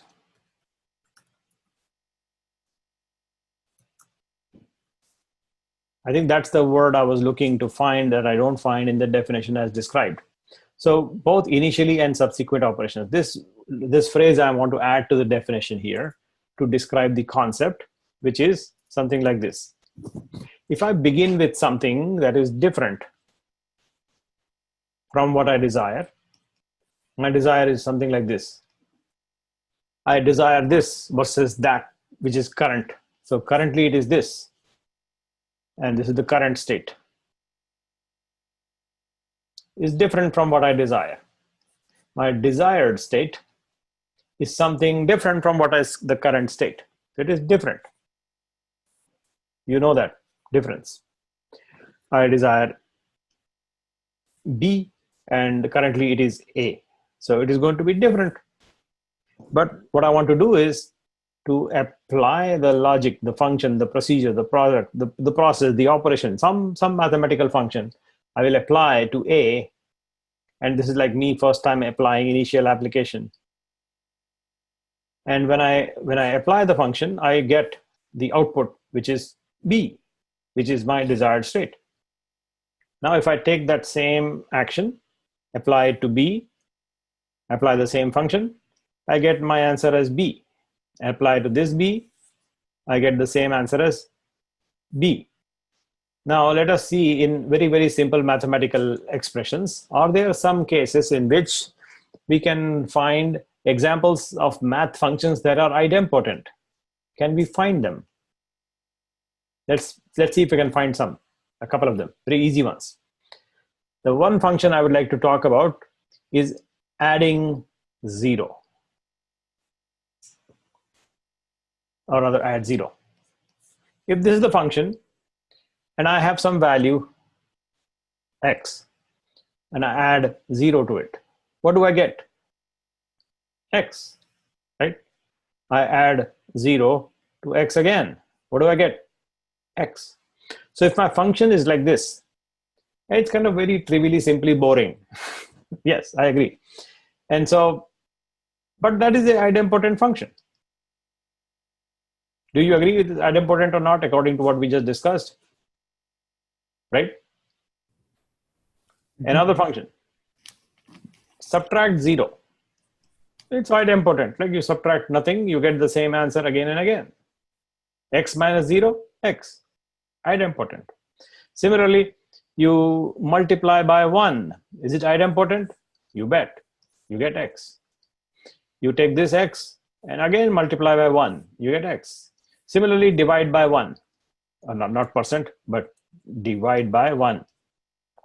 Same answer. It is also idempotent. This function is idempotent. Now let's go see some other slightly complex examples. Here, I have this function.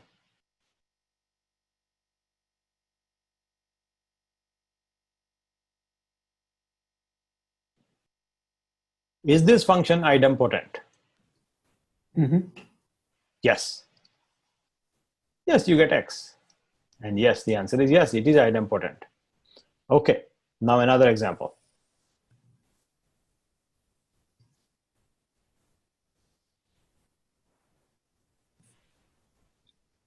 What about this? Is this function idempotent? Mm-hmm. Yes. Yes. That was a trick question. It is not. Oh. It is not. Because you know what? The answer can be plus x or minus x. Yes. Yeah. And therefore, it is not an idempotent function. Because you cannot exactly get what you want. You wanted x and you got minus x. Bad idea. It's not idempotent. Right? I want to get the result to be x. And I don't get x, not idempotent. Okay, that was a trick question. Now let's see what when it applies to mathematics. When it applies to computer science, what are we really talking about? We're talking about some state of a machine. Say, for example, this machine. And I have it running something to begin with. For example, I go to some cloud and I get, hey, give me a machine. So they give me a machine. The typical machines that most cloud companies will give you is some plain vanilla, just enough operating system.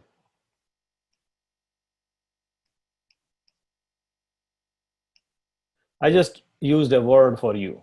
This word I would like to call just enough OS.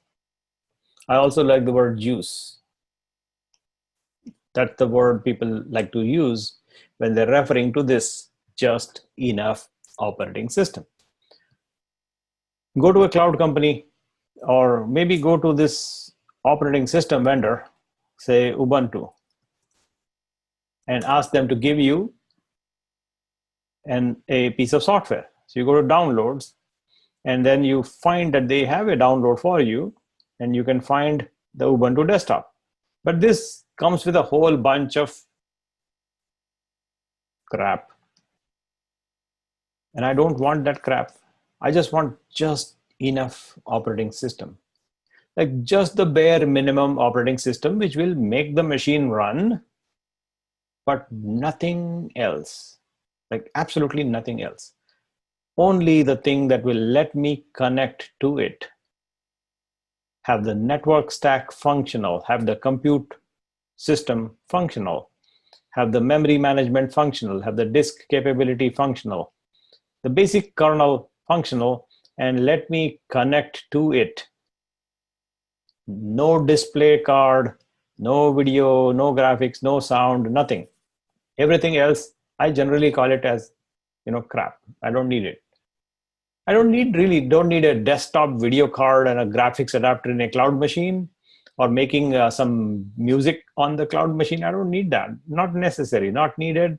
So not useful for me. I just want just enough operating system. Now that you can get, not from here though, but from another location like Ubuntu Mini. If you find for that, look for it and you will find it. Ubuntu Mini is the minimal ISO installation. If you grab this is like 32 megabytes, really small. You can see that this Xanial, 54 MB by the way, 54 megabytes. And that Xanial Xeras that you have is a Ubuntu version. It is a complete, but just enough operating system available in the mini format. Every single Linux vendor will give you such a thing, by the way. Every single. Let's go to Debian and download. And you find the same thing again. Go to Debian distribution. You will find that the CD image is small installation image called the network boot, like really tiny. And all you get here is this where is that? Netboot media. And so here is this netboot tar.gz is a small file and a mini ISO available right there that you can just use to get this file downloaded from the Debian distribution, and it will boot Debian just fine. It will make the computer run. Bare minimum, just enough operating system. That's what you want to have. You can do the same thing, by the way, in Windows also. Although the size of Windows will be huge. Not megabytes, but gigabytes. The thing that Microsoft provides is called Windows Server Core. And this is the bare minimum Windows as an installation option. I think this can be downloaded from somewhere here. So you can potentially get this. It doesn't give you anything except a way to connect to a Windows computer. So you can find out about how to install this on a Windows on a machine, but that's the comparative analog of what we are talking about. So any operating system vendor will give you the minimal version of just enough operating system also. That's the beginning point that you want to get when you get to a machine from a cloud company or cloud provider. JEOS, juice. So you get juice, a machine running juice here. And you want to convert this machine magically into something that will run and make the customer happy. Like this guy, you want to make him happy. So what do you need to do to this machine? Just enough operating system, and you want to run some command here, some command. And just make the customer happy. One line. That's the goal. Now that's what we want to accomplish. Is we get some just enough operating system from a cloud company, or maybe your internal cloud, OpenStack. They'll also give you the same thing. Just enough OS. Just boot up a machine, run one command line, or run some piece of software in an automatic fashion, and the customers become happy, magically. That's what we want to accomplish. So when you get a just enough OS, that doesn't make the customer happy by itself. You have to make a lot of changes. And those changes need to be live and operational and functional, and then the customer goes happy. So these changes will actually transition the state of just enough OS as the initial point into a desired state. This transition has to happen from the initial point to a desired point. And the transition is basically the application of your idempotent function. You can apply some code, some command that you will run on the just enough OS to make it magically transition the machine M1 into a machine that is in a desired state. That transition has to happen in a programmatic fashion. And that's the set of tools that will help you accomplish a configuration that will enable your desired state. So I just used another word. The word I used was desired state configuration.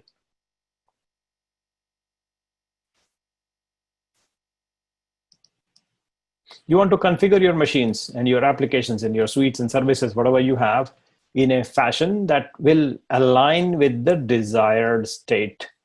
The configuration of that setup aligns with what the customer desires to be. So, what is desired state?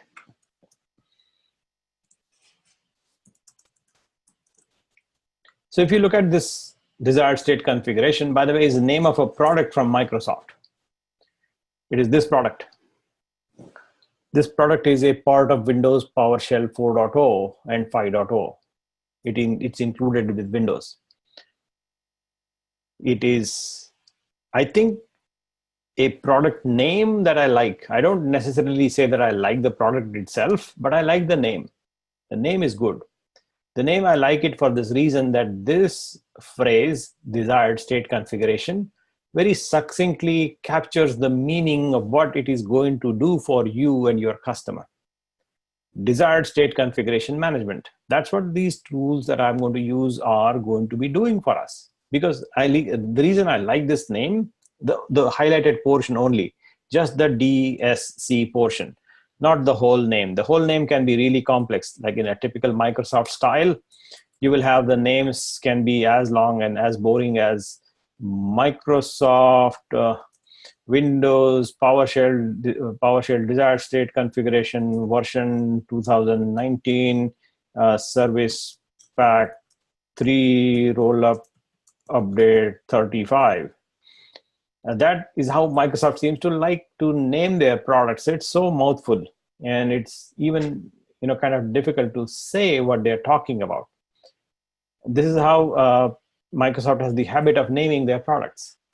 And I don't blame them as to why they do that. But the key thing to remember is this word is what I like. And the reason I like it is it actually accomplishes the exact thing that I want to talk about now, is to accomplish a desired state of configuration of your infrastructure so that the customer is happy. So the tool that I mentioned here is one such tool that makes customer happy because they're implementing your desired state. So that is one tool from Microsoft. Unfortunately, it is not open source. So we are not going to cover it, but it's available to you. You can use it. It's fairly easy to understand and use it once you know the other tools we'll cover. The tools we will actually cover are open source.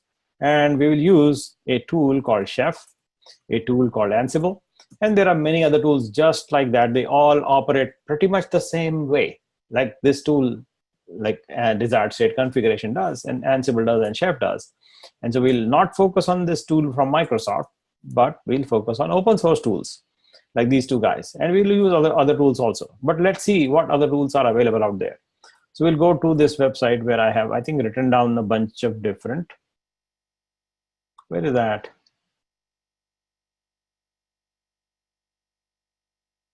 Yeah, no, not here. Maybe here. Previous. So this write-up should have a link to a bunch of different configuration management tools, such as Chef, Puppet, Ansible, Salt, CF Engine, Windows PowerShell Desired State Configuration Management, Babushka, and there are more. Babushka is basically a Russian doll that you may have seen, that like a doll inside a doll inside a doll. That's a tool from Australia. That's open source. There is this tool from Microsoft. There is this tool called CF Engine from the GNU people, the GNU Foundation. There is this tool called SaltStack from this people, the SaltStack people. There is this tool called Ansible, which is what we will cover. This tool got acquired by Red Hat and is now a part of Red Hat company. So Red Hat manages this tooling called Ansible.com, which is, I think, now a part of, it should say Red Hat at the bottom. So at the bottom, you should see a reference to Red Hat company coming up in there. So it's right there. So Ansible is now owned and managed by Red Hat. It is still open source. It remains open source. It is available in the open, and we'll use it right from here. There is this project called Puppet Labs, which is also another open source project. And it is from the company called Puppet Labs. And it is available, I think it's a Oregon-based company, Portland, Oregon-based company called Puppet.com. And this is also open source. We'll not use too much of Puppet, but we'll focus on Chef. This tool is the one that is this company called Chef.io.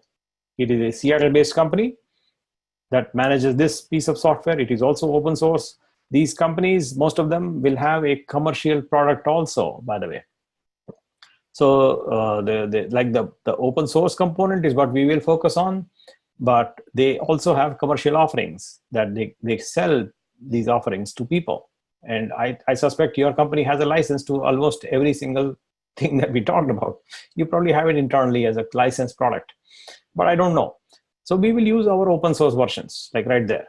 They are the foundations of these products are open source. So we'll use Chef, we'll use Ansible, we'll also use Docker and a bunch of other newer variations that are coming up and have evolved in the last couple of years.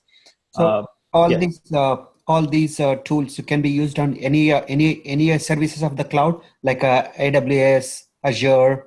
It's independent of the cloud services, or yes, sir. Yes, sir. That's the reason why we use it. The whole reason why we use this is they're agnostic.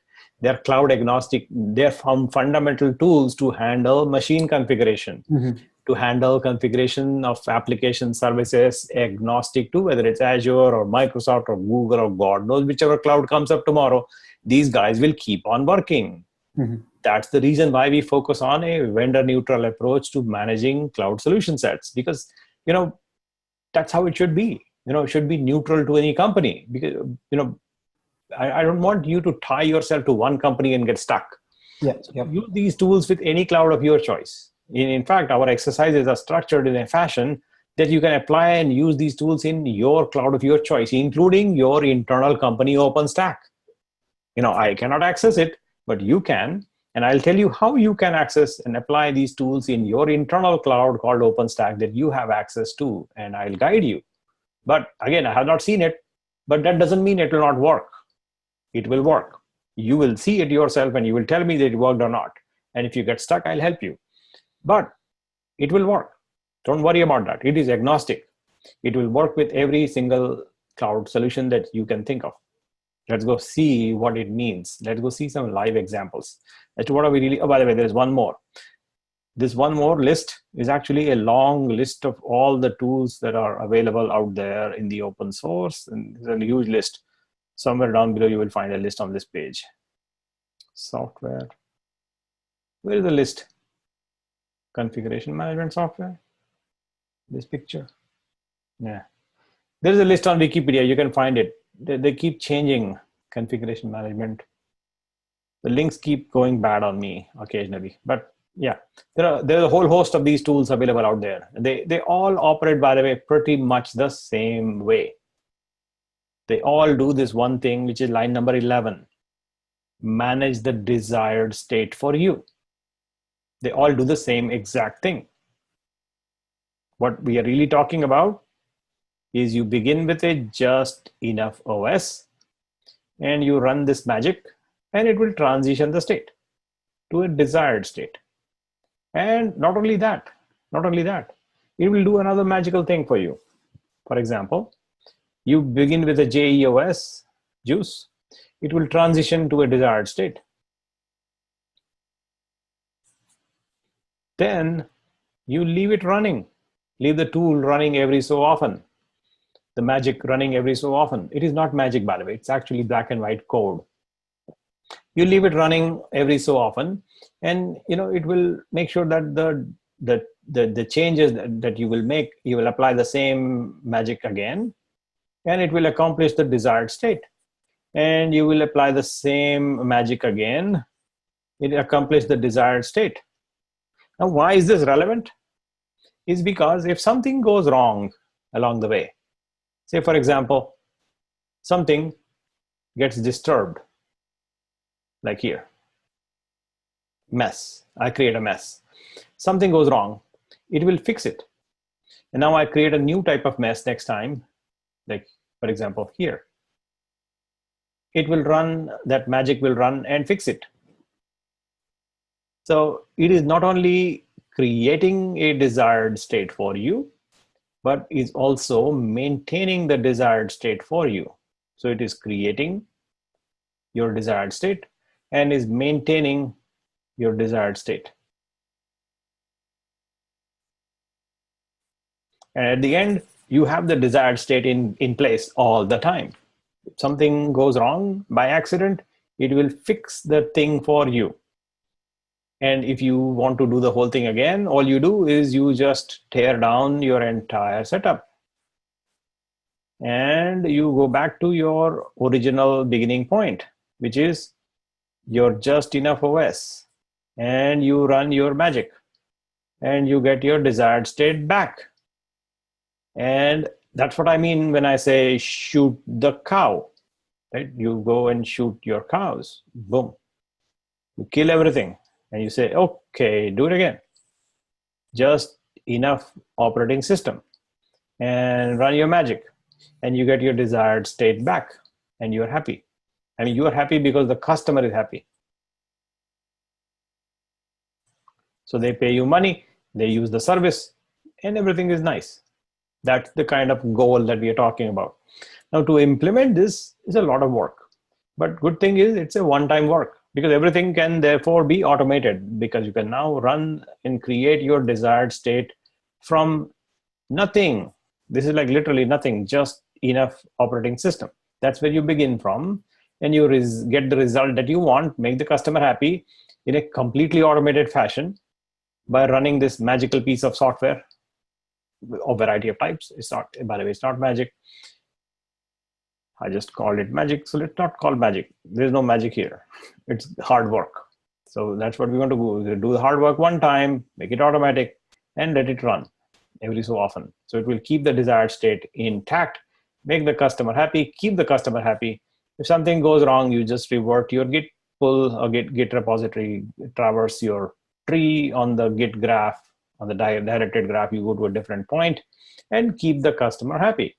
That's the goal of your work that we will be doing. We will begin doing these things in a exercise that we have for you ready, written down on the website. And we will run that exercise ourselves inside the virtual machine. As a caution, I would like to tell you to please remember to use the virtual machine to run this exercise, VM. Don't run it in your laptop. I know you can, but don't. At least this one exercise. The reason is it will absolutely, I know for sure it will destroy your laptop. That's why don't run it. I hope you got that. So it will definitely destroy your laptop. Destroy meaning disturb setup. I don't want you to disturb your setup. So start the VM and run it inside the VM, so you have no problem there. It will be, changing the state of the machine. We are going to have a desire. We will run that magical piece of software and change the state of this machine. I don't want you to change the state of your laptop or your personal computer. Don't change the state. It's okay to change the state of the VM because we can always revert the changes that we make in the virtual machine. You cannot easily revert the changes this tool will make to your laptop if you happen to run it directly on your laptop. So don't. Stick to the VM. And I think maybe it's a good time to take a short break. So I will take a break and then run this exercise. By the way, I will point you to the exercise itself. So where is the exercise? It is somewhere here. Maybe next one. Next one. There are lots of things to read here, by the way. And so I would like you to read that later on, whenever you find time. Let me get to the index where I can quickly find it. The exercise is right there. Grab there, first run. This first run exercise is what I want to do, and I will do that. So I'll grab that link for you and then send it to Slack chat so you have it. And then what I will do is take a break and come back and do the actual exercise after the break. So I'm going to give you a link right now. And here's Slack chat. And the link is, come on, Slack. Oh, it's connecting. Fine. So as soon as Slack starts, I'll paste the link and then I'll start a timer for the break and we go. So the Spring group gets the link. This is the exercise link that we will be doing right now after the break, and the break starts now.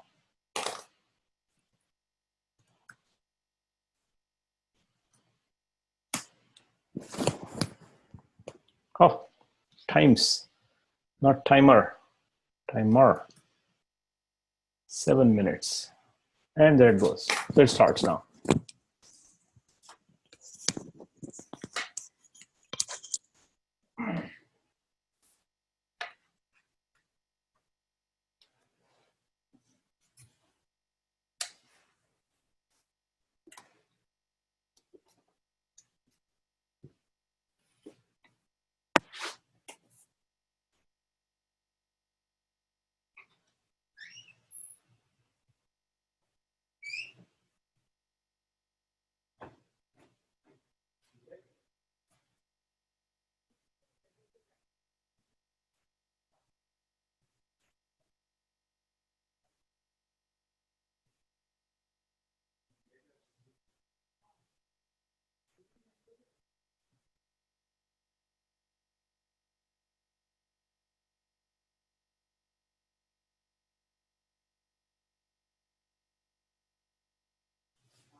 Hey guys. Hey guys, are you back?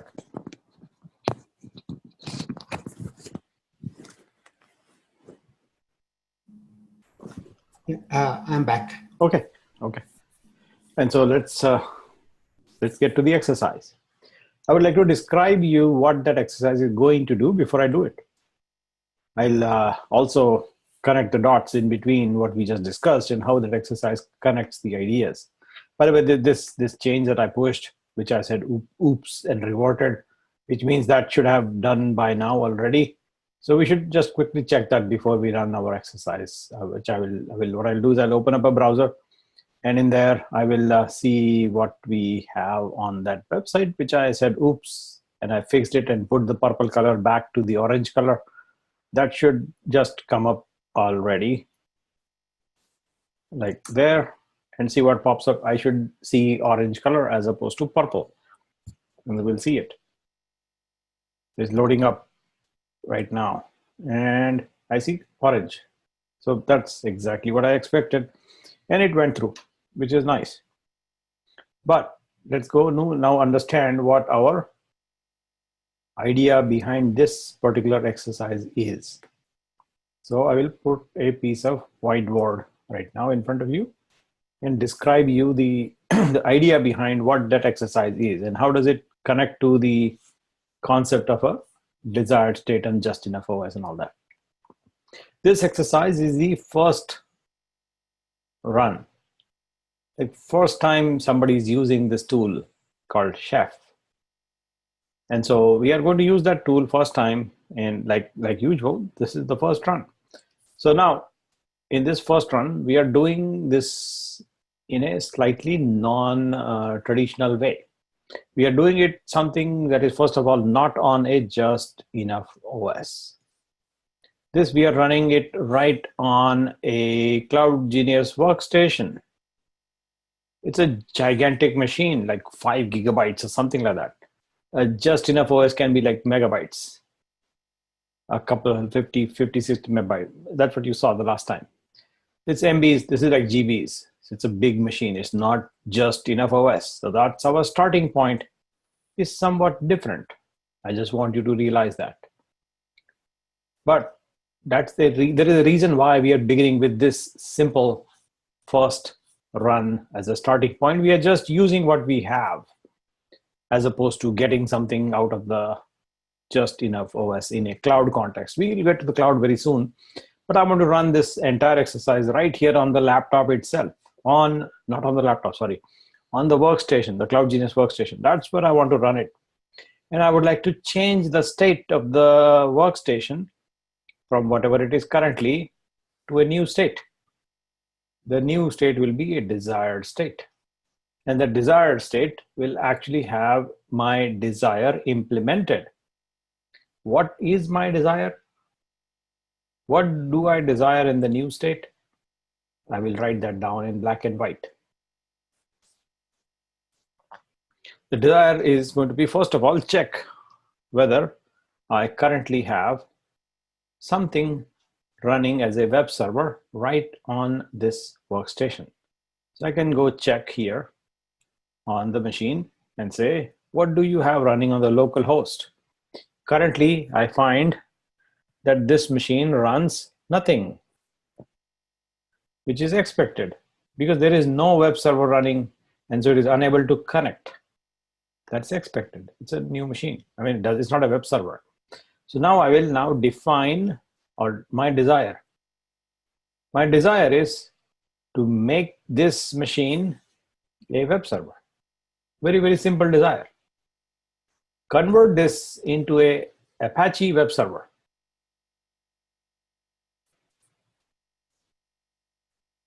From whatever it is currently into a web server running Apache software. That's my desire. Currently, the desire is not implemented, unable to connect. You can see that the command line shows you that there are no Apache processes running. Let us see if they have any. So yes, grep for Apache, and you will find nothing. There is a nothing answer coming back. This shows you that there is no Apache process running. Let's see if there is any other process running like a web server.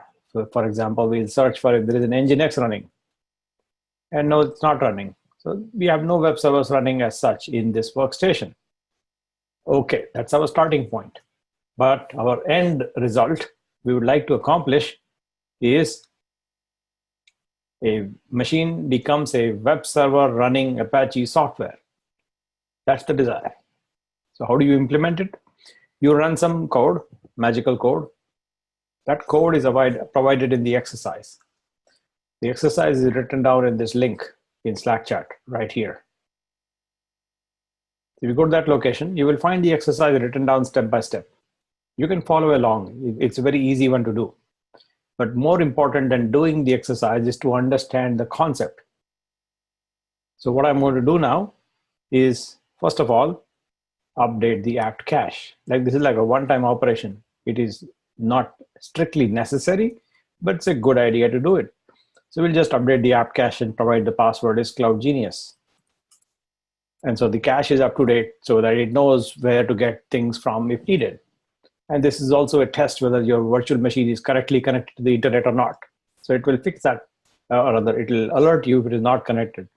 If there is no internet connection in the VM, the exercise will fail. It will not work. So this is a first step. We are doing it as a preparatory step. Next one, what I want to do is to get to the actual meat of the exercise, and we will make sure that we are in the home folder. So we operate in the home folder, like right here. We'll go to CD tilde. This tilde is a representation of the home location. Now, once we are in the home location, what I want to do is to grab some source code written for you already. So there is a repository already created. That repository is made available to everybody on the public internet, and it is at that location. You can go to that location directly like this. It is on GitHub. It's an open source project that I created several years ago. And that is there. right now. You can clone it, use HTTPS to clone. So clone it, and then clone it right here. So git clone the whole thing, like that. So I'm cloning it. I cloned it. Now I have a new folder. The folder is called using Chef Solo. That's the folder name that you will see pop up right here. The new folder created using Chef Solo. So I want to enter inside that folder. Go in there and see what I have. CD using Chef Solo. And there I will examine what do I have. I see a bunch of files. That's good. But let's go see it in Atom Editor. So we'll see it visually. So I'm going to see that. Wait for it to load. And what I want to do now is understand what this thing is going to do for us. So I will run it, by the way. And as I run this piece of code, you will see the transition happen. The transition will happen from one state to the other. The state transition will happen when I run this particular code, this one-liner. If you look at this one-liner, it is this line that I want to run. So I will grab that line and run it. But running itself is not the big deal. It's not a big idea. Understanding this is the more important idea that I want to actually go through. So running it is trivially simple. You just run it and it does its thing. It's not that big a deal as such. So what you will see is when I run it is the Cloud Genius workstation transitions the state from what it is currently, which is not a web server, into a different state in which the Cloud Genius workstation becomes a web server.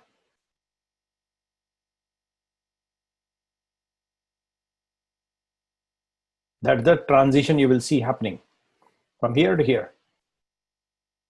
And that transition will happen when I run that one-line code that I just showed you, like right here, that code. And so I will execute. But then I'll come back quickly and see what this thing is doing for us. And there are lots of different concepts that we will have to understand as we go along to make sure that we correctly understand the Chef tool as it applies to this exercise. And then we'll expand our understanding of the tool and make it increasingly complex. I would like to say one thing right now. For many of you who have been doing other exercises in the previous cloud technology segment, it is a good idea to just leave them alone, leave them behind, and do them later whenever you find time. But I don't want you to fall behind on doing these exercises in the DevOps segment.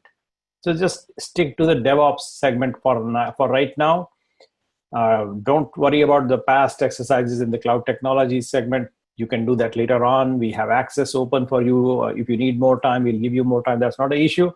But stay focused on DevOps. And I want you to actually pay attention to the exercises we are building in this segment, because this is a depth-focused segment. It is intense. It builds on top of each other. So if you miss something, it'll be difficult to catch up. Therefore, it is important to actually do the exercises as you go along, because the exercises build on top of each other. It is a good idea to get the understanding clear before switching to a more complex exercise. The exercises in here are increasingly complex. They are not necessarily dependent on each other, but the concepts do build on top of each other. You can do each of these exercises independently, but understanding concepts is important. So focus on the conceptual understanding, and as you go along, you will pick up more. By the way, this is an intense segment. It has a lot of hands-on exercises that you would like to do. So bear with me, and ideally do it yourself and practice with me. And if you need more time with me one-on-one, please ask for it. I will come on a Zoom conference with you if you need help, and we'll work through it whenever you need. I know you work during the daytime, so it's okay to ping me later in the evenings. So you please do that, because I will help you. Okay, having said, let's get to running this very quickly. So in the command line, I will first of all just run this piece of code. It's a shell script. We can see it right there. And that's the line I have. So I will examine whether I have all the dependencies in place. I think I have. Should be not a problem, but I'm just checking to make sure that the exercise succeeds. I'm just checking whether I have Chef Solo installed. And I think it is installed. So we are ready to run. Okay. So now we run it. Run what? We want to run this particular shell script. That's the magical script that will convert our virtual machine into a virtual machine running Apache web server. So here we go.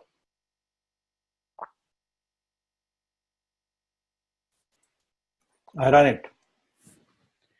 And as a consequence, you will find that this machine becomes a web server. So now we go here. It is not done yet. So it's going to take a couple of minutes for it to function correctly.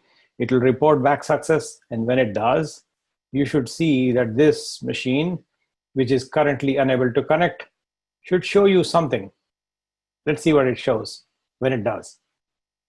And so let's see if it is doing something. Like for right now, you can see lots of things happening. You can read it, and it's hard to read, but I'll walk you through the whole thing. So let's go see what it actually is doing. So I'll scroll a little bit up, and you will find that it is trying to accomplish, it is trying to run Chef something here, like running Chef, starting Chef client right there. And it finished, apparently. It finished doing some things. So it reported back, Chef client finished. 1 out of 3 resources updated in 38 seconds. And the access is showing us success. The green colored item showing you something added, something installed. And it tells you it installed Apache to the package. And that's what is nice. So now if you scroll through, you will see a lot more entries in the command, but we'll get to that later on. For right now, let's see whether we have the result functional. So now if I reload my browser, go to the local host, what do I see? Now this is a customized message. You can see this message only in the Cloud Genius workstation. In any other machine where you run the same exercise, you should see Apache default page generated by the Apache server. This is customized, as you see. So this is me customizing it. It's not that big a deal. But having said, in most machines in the cloud, you will see Apache default page popping up. That's what Apache runs by default. So now we understand what is under the hood. What did the thing do for us? Let's go see that. So we ran some code. The code was this line, one line. What is that line? Let's go see it. We ran something in the super user mode, super user privilege mode. We ran some piece of software that is sitting in this location. The software is called Chef-Solo. That's the name of the binary sitting in that folder. That's the piece of software I ran. I'm passing 2 arguments. One of them is line number 3. Sorry, I should break it again differently. So breaking it again, go back, and there. One of them is line number 3, and the other one is line number 5. Now these 2 lines are arguments that are being transmitted to the first line, Chef Solo. The software we are running is Chef Solo. It needs 2 arguments.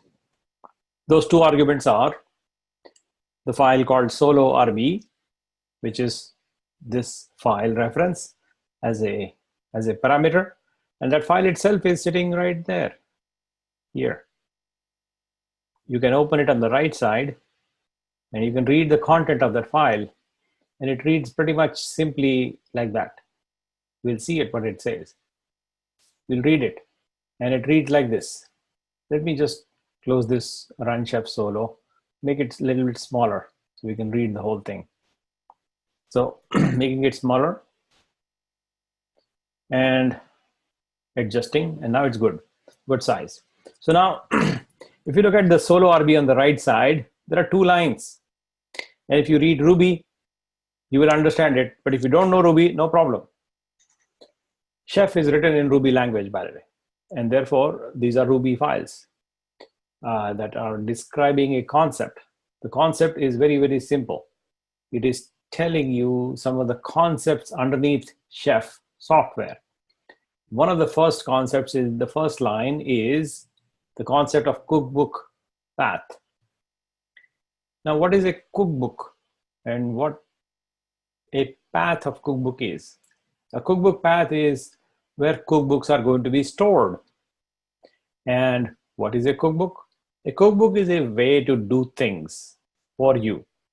I mean, that's what is a cookbook. It's a collection of recipes, right? In classic cooking context, a cookbook is a collection of recipes.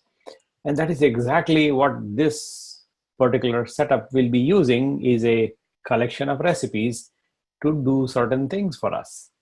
And that is what a cookbook basically does. It is a collection. By the way, in the Chef software realm, every single thing that you will hear about will be having something to do with cooking. The name itself, Chef, the tool called knife, the tool, other tools related to it. There is this thing called cookbook. There is a thing called, kitchen. All these things will come up as we'll discuss. And what you're looking at right now is the line number 1 in Solo RB, basically saying that I store my cookbooks in a folder called cookbooks. That's where I store it, in that location. And in there, you will find that there are 2 cookbooks. The 2 cookbooks are the main cookbook and the Apache 2 cookbook. These 2. By the way, inside there, lots of things. We'll see them. But right now, at the top level, in the cookbook folder, there are 2 things. And I'm telling Chef that I store my cookbooks in a folder called cookbooks. That's my cookbook path. I'll also describe to Chef that I have another thing for you to read, and that I'm telling you that there are some JSON attributes that I have specified in a file called dna.json. Now, what is this DNA business? The DNA idea is line number 5, where I'm basically calling out that my dna.json file is a file containing my DNA. Now, what does that mean? Let's go see that. So here, back to our whiteboard, what we are really talking about is a bad analogy. Bad analogy. It is bad. It is scientifically incorrect. It is not how biology works. But the analogy helps me explain a concept which is easier to understand, and therefore I use it, even though I know it is scientifically incorrect. But it helps drive the concept very, very simply. That is the reason why I'm going to use this incorrect analogy. Now let me describe the idea. Having said it is bad and wrong, just bear with me.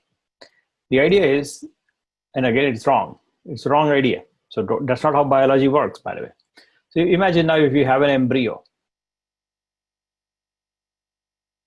and you decide to inject some DNA of, say, lion's DNA into the embryo. Then you will have a embryo grow up into a lion. If you decide to inject the DNA of giraffe into the embryo, then you will have a result which is obviously a giraffe. That's the kind of idea that I want to drive. Now, in biological sciences, that's not how things work. But in computer science, we can do such a thing called put in a just enough operating system, and you inject the DNA of, say, a database server, running MySQL database. And now you will have this just enough machine grow up to become a MySQL database server.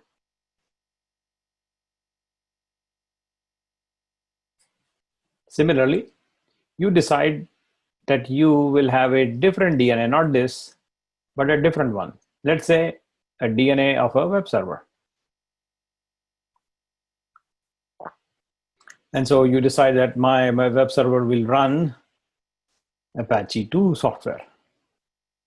So you decide to inject your just enough operating system with a DNA that corresponds to Apache web server.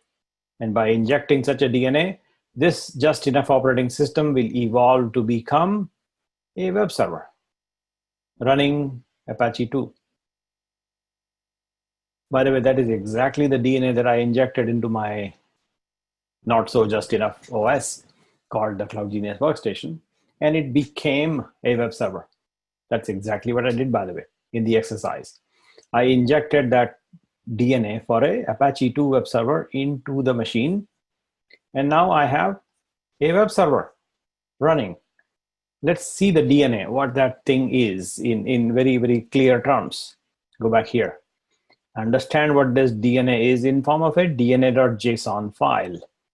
That JSON file is actually sitting right here in that location. If you open it up in the right half, or rather, I should say, open it up in the upper half. So I close it and open it in the in the upper section. So open up on top, click, click, split up. And now you have the DNA showing up in the upper section, and the solo RB calling out location of cookbook path and location of DNA sample in the bottom half. In the upper half, you see that this is how a JSON file is, which is describing the DNA that I want to implement into the run of Chef. And if you look at that file, it is very simple. It has two things to really think about. One of them is the temporary directory location, which is I would like the TMP folder to be used as a temporary directory. And then I have this idea of a run list. This run list is basically a reference to the default recipe in the main cookbook. Again, repeating this is the default recipe. If you don't specify any recipe by itself, you can go specify the default recipe like that. You can, but don't have to. If you don't specify these lines separately like that, if you don't describe the : default phrase, then automatically it is implied that you mean to use the default recipe in the main cookbook. That is implied. So if you don't have this, oops. If you don't have this portion, which is highlighted, then automatically it means the same thing, which is the whole thing, which is default recipe in the main cookbook. So now if you look at the main cookbook, it is showing up right here, the main folder in the cookbooks location. In there, you expand to see that there are some recipes. In there, you further expand to see that there is a default recipe. The default recipe is basically this file, which is, let's see that. This file is popped up here. And this file is showing you what the default recipe is. Now let's see the recipe itself, how simple it is to look at. It is very declarative in terms of it decides and tells the Chef software to accomplish a result. It doesn't define how to do things. As you can see, this particular default recipe in the main cookbook is very, very simple. It has like 6 lines operative, total of 7 or 8 lines. But operatively, there are 2 segments, each with 3 lines. Let's see what the segments are really trying to accomplish. And it is very declarative in its nature or rather style of writing, in that it declares that I would like you, chef, to please make sure that this package called Apache 2 is installed. How you install it, not my problem. You decide how to do it.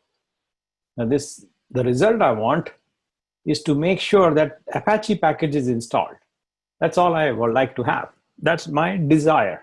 So I'm expressing my desire in form of a DNA injection. And again, as I said, DNA is not the right choice of analogy in terms of biological sciences, but whatever. It drives the point across, is I want to make sure that my machine evolves into a web server running Apache 2. So I need to make sure that it has the Apache package installed. So I'm just telling Chef to make sure that you please get this package installed. So it will do it for us. And it did, by the way. The next item that I'm declaring, I would like to have the desire. My desire is to make sure that not only you install this Apache package, but also you start it and you enable a server block inside Apache so that it becomes usable. So this is where it fails. If there is no internet, the action install will fail, right? Bingo. You got that. Yeah. Yes, exactly right. The action will fail because it is actually going to be installing and it will attempt to connect to the internet. It will, depending on the operating system at hand, it will either do a sudo apt-get update, or it will do a yum install for Apache, or it will do a Windows MSI install for Apache, depending on whether you're using Windows or Linux of Fedora type, or Linux of CentOS type, or Linux of Debian type. Depending on the package manager, it will correctly invoke the correct method to install Apache on that currently chosen just enough operating system. And therefore, if you don't have internet connection, it will fail. And then it will install Apache package, depending on whether it's Windows or Mac, or it works on Mac also, by the way. Windows, Mac, you will not find Mac in the cloud, but who cares? It will run.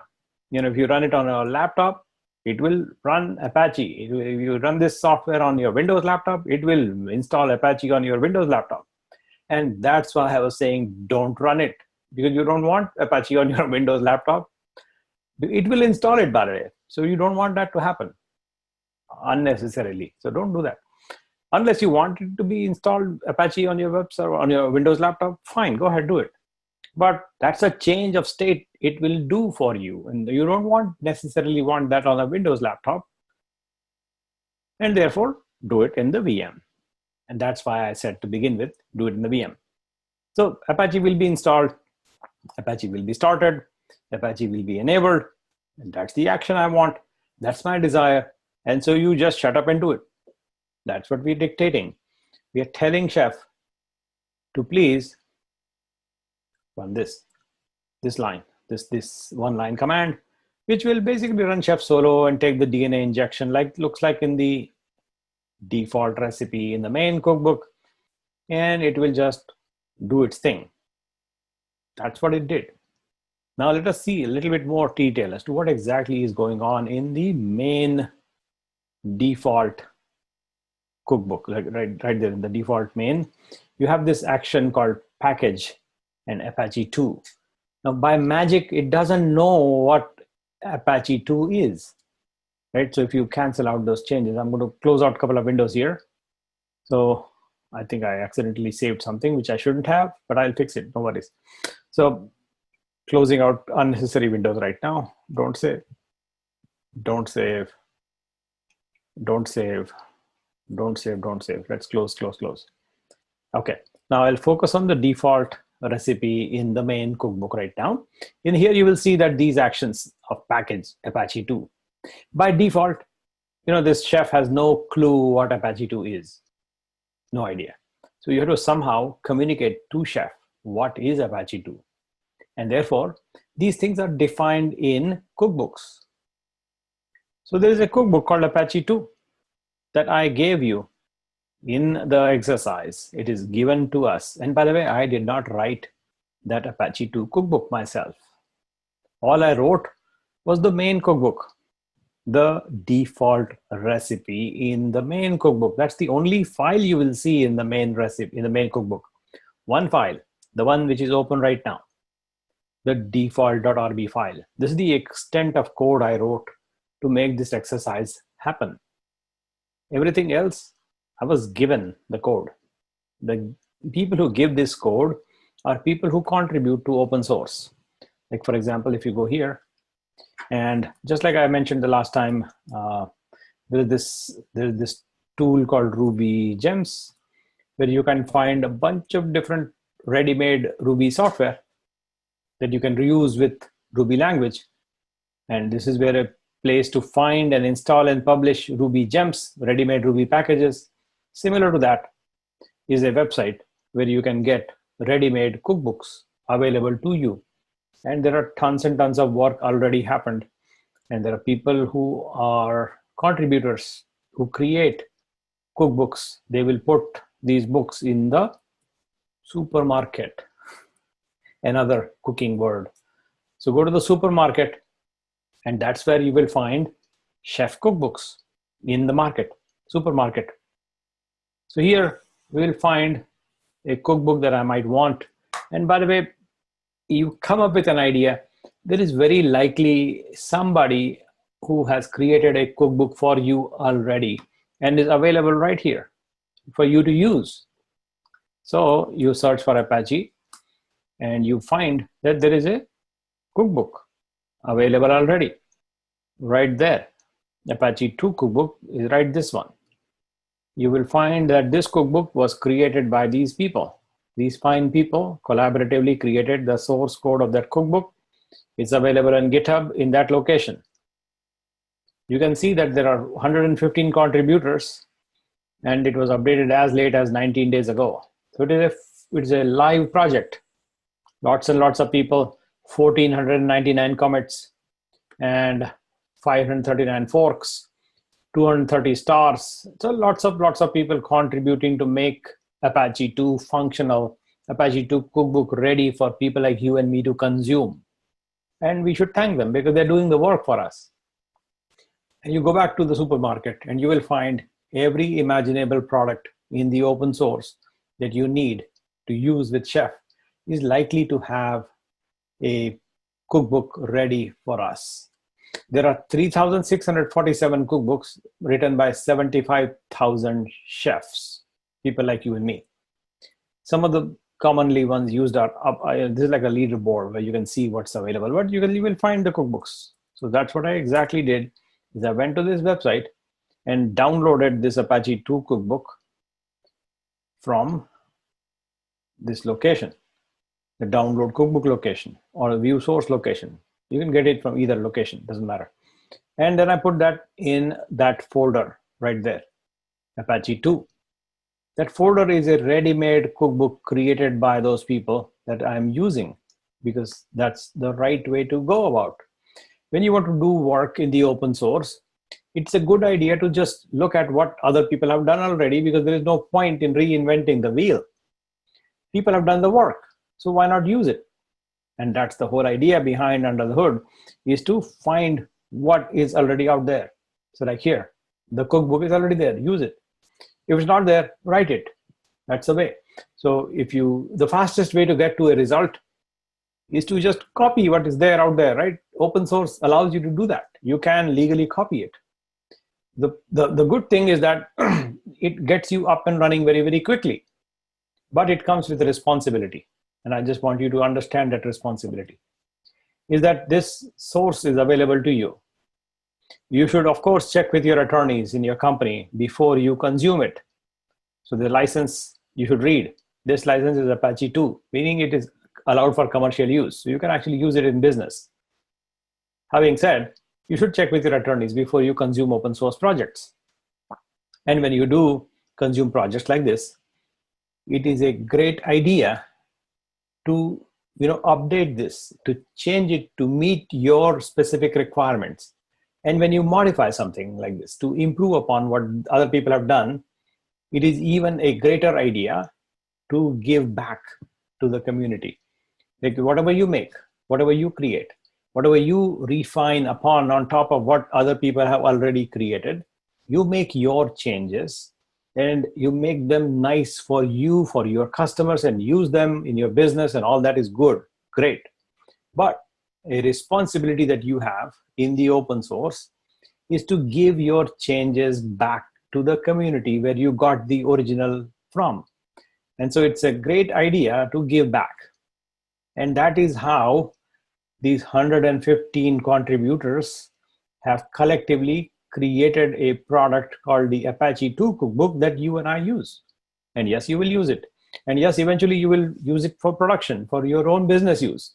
And you will customize it, you will update it, you will modify it, you will improve upon it. And if you find that you have a new idea and you incorporate it, it is a great gesture to give back to the community so that the community work evolves over time. That is how open source works in real life. These people like you and me look at what is available out there. They take it, they consume it, they understand it, they digest it, they improve upon it, and they make money on it. And then you give that changes back to the community so that other people will benefit. That is how open source works. That is what I expect you to do. So you should use these open source products, change them, evolve them, improve upon them, and remember to give back. Give back to the people out there who will use it. People like you and me today. We use it. Tomorrow we will improve and give. That is how open source works. That's what I would like you to do in your business, in your day-to-day life as you consume open source products. Having said, let's go see what this cookbook actually is doing for us. It is a ready-made piece of software. We have it here sitting, and there are lots and lots of bits and pieces, and we will understand these things, at least from a top level to begin with, and then go deeper. At the very top level, you will find that this particular Apache 2 cookbook has a bunch of folders. For example, the attributes folder, a definitions folder, a files folder, a default underneath, a tests folder, mini test folder, and like that goes on. And similarly, recipes folder. By the way, this particular cookbook has not just one recipe, but a ton of recipes. One for use in the default, which looks like enormous already. And you can keep on examining it. And it is a ton of different various ways of using a variety of different recipes available for you to use in a specific context. For example, here is the IP tables usage for use with Apache. Here is your Cloudflare modification for Apache. And you can pick and choose whatever scenario that you want to use Apache with and appropriately select the given role and then make use of that particular role in addition to the default role, which is the default recipe right there. That's what you will be using. Now, most of the actions typically happens in the default role, default recipe. Let's go see some of the actions that it does. For example, in the default recipe, you will see that it defines the item Apache 2 as a service. And if you scroll a little bit down, you will find that it's going to detect the underlying operating system platform. For example, if the platform family is Red Hat or Fedora or SUSE or SUSE or whatever you call, that those platform families of Linuxes will use the name HTTPD as opposed to Apache 2. That's a different name that other Linux machines, operating systems use. Debian and Ubuntu will use the Apache 2 name, whereas Red Hat and Fedora will use HTTPD for the same product. So it accommodates depending on the operating system where it is running and appropriately adjusts the service name according to the underlying platform family on which Chef is going to run. Similarly, if it is Arch Linux, the name will be HTTPD. If it is FreeBSD, it is Apache 2.2. And like that, if you go scroll deeper, you will find a variety of such options. Similarly, you keep going. It's a comprehensive cookbook, as you can examine and understand yourself. And that is how a cookbook is structured from a top-level perspective. You will create cookbooks with me in the program as we go along. you will not only create cookbooks, but you will actually accomplish a variety of use cases and actually implementing a desired state using the Chef tool, using the Ansible tool, using the Docker tool, and we will evolve these steps in a rapid fashion. We'll evolve the complexity of our exercises much faster as we go forward. And that is what I want you to mentally prepare yourself with. So the cookbook that you're looking at, we'll understand in greater depth. We'll also create our own bunch of cookbooks for ourselves and get to a point where this becomes useful for implementing a scenario where we are able to accomplish a desired state, and we are able to craft that desired state, and we are able to maintain that desired state, starting with just enough operating system. That is what we want to accomplish. And we'll do this exercise in a much more complex fashion. We'll do this same exercise in the context of a cloud machine. Right now, we just ran it locally, just right here, right now, because it's easy. We don't even have to bother about the cloud, but we will soon, deal everything else in the context of a cloud that you choose and you decide as to where you want to run it, because it's not really about cloud. It's about managing the state of an infrastructure. Like whatever your infrastructure is, it will manage the state for you. It will maintain the state for you and make your customers and keep your customers happy. That's what it's all about. And that's what we will do for real with actual examples. And we'll take an application, a real open source application, and we'll take that drive through end to end from just enough machines all the way to a fully deployed service, hands-free, one command, let it go. And it will run, it will make your customers, fictitious customer, happy in our exercises as we go along implementing those things. This is, as I must caution, it's a hands-on segment. You have to pay attention to concepts that build, and you have to do these exercises to get a clear understanding. If you miss an exercise, that's not a big deal. But if you miss a concept, it will cause you trouble in that you will not understand. I don't want that to happen to you. So please pay attention to the concepts as we build. And I will have more things to read that they're written down on the website already. You should read that. I will describe these concepts the next time we get together, which is going to be Monday, is it? Yeah, Monday. Is it Friday today? Yes. So Monday on 16th is when we meet again.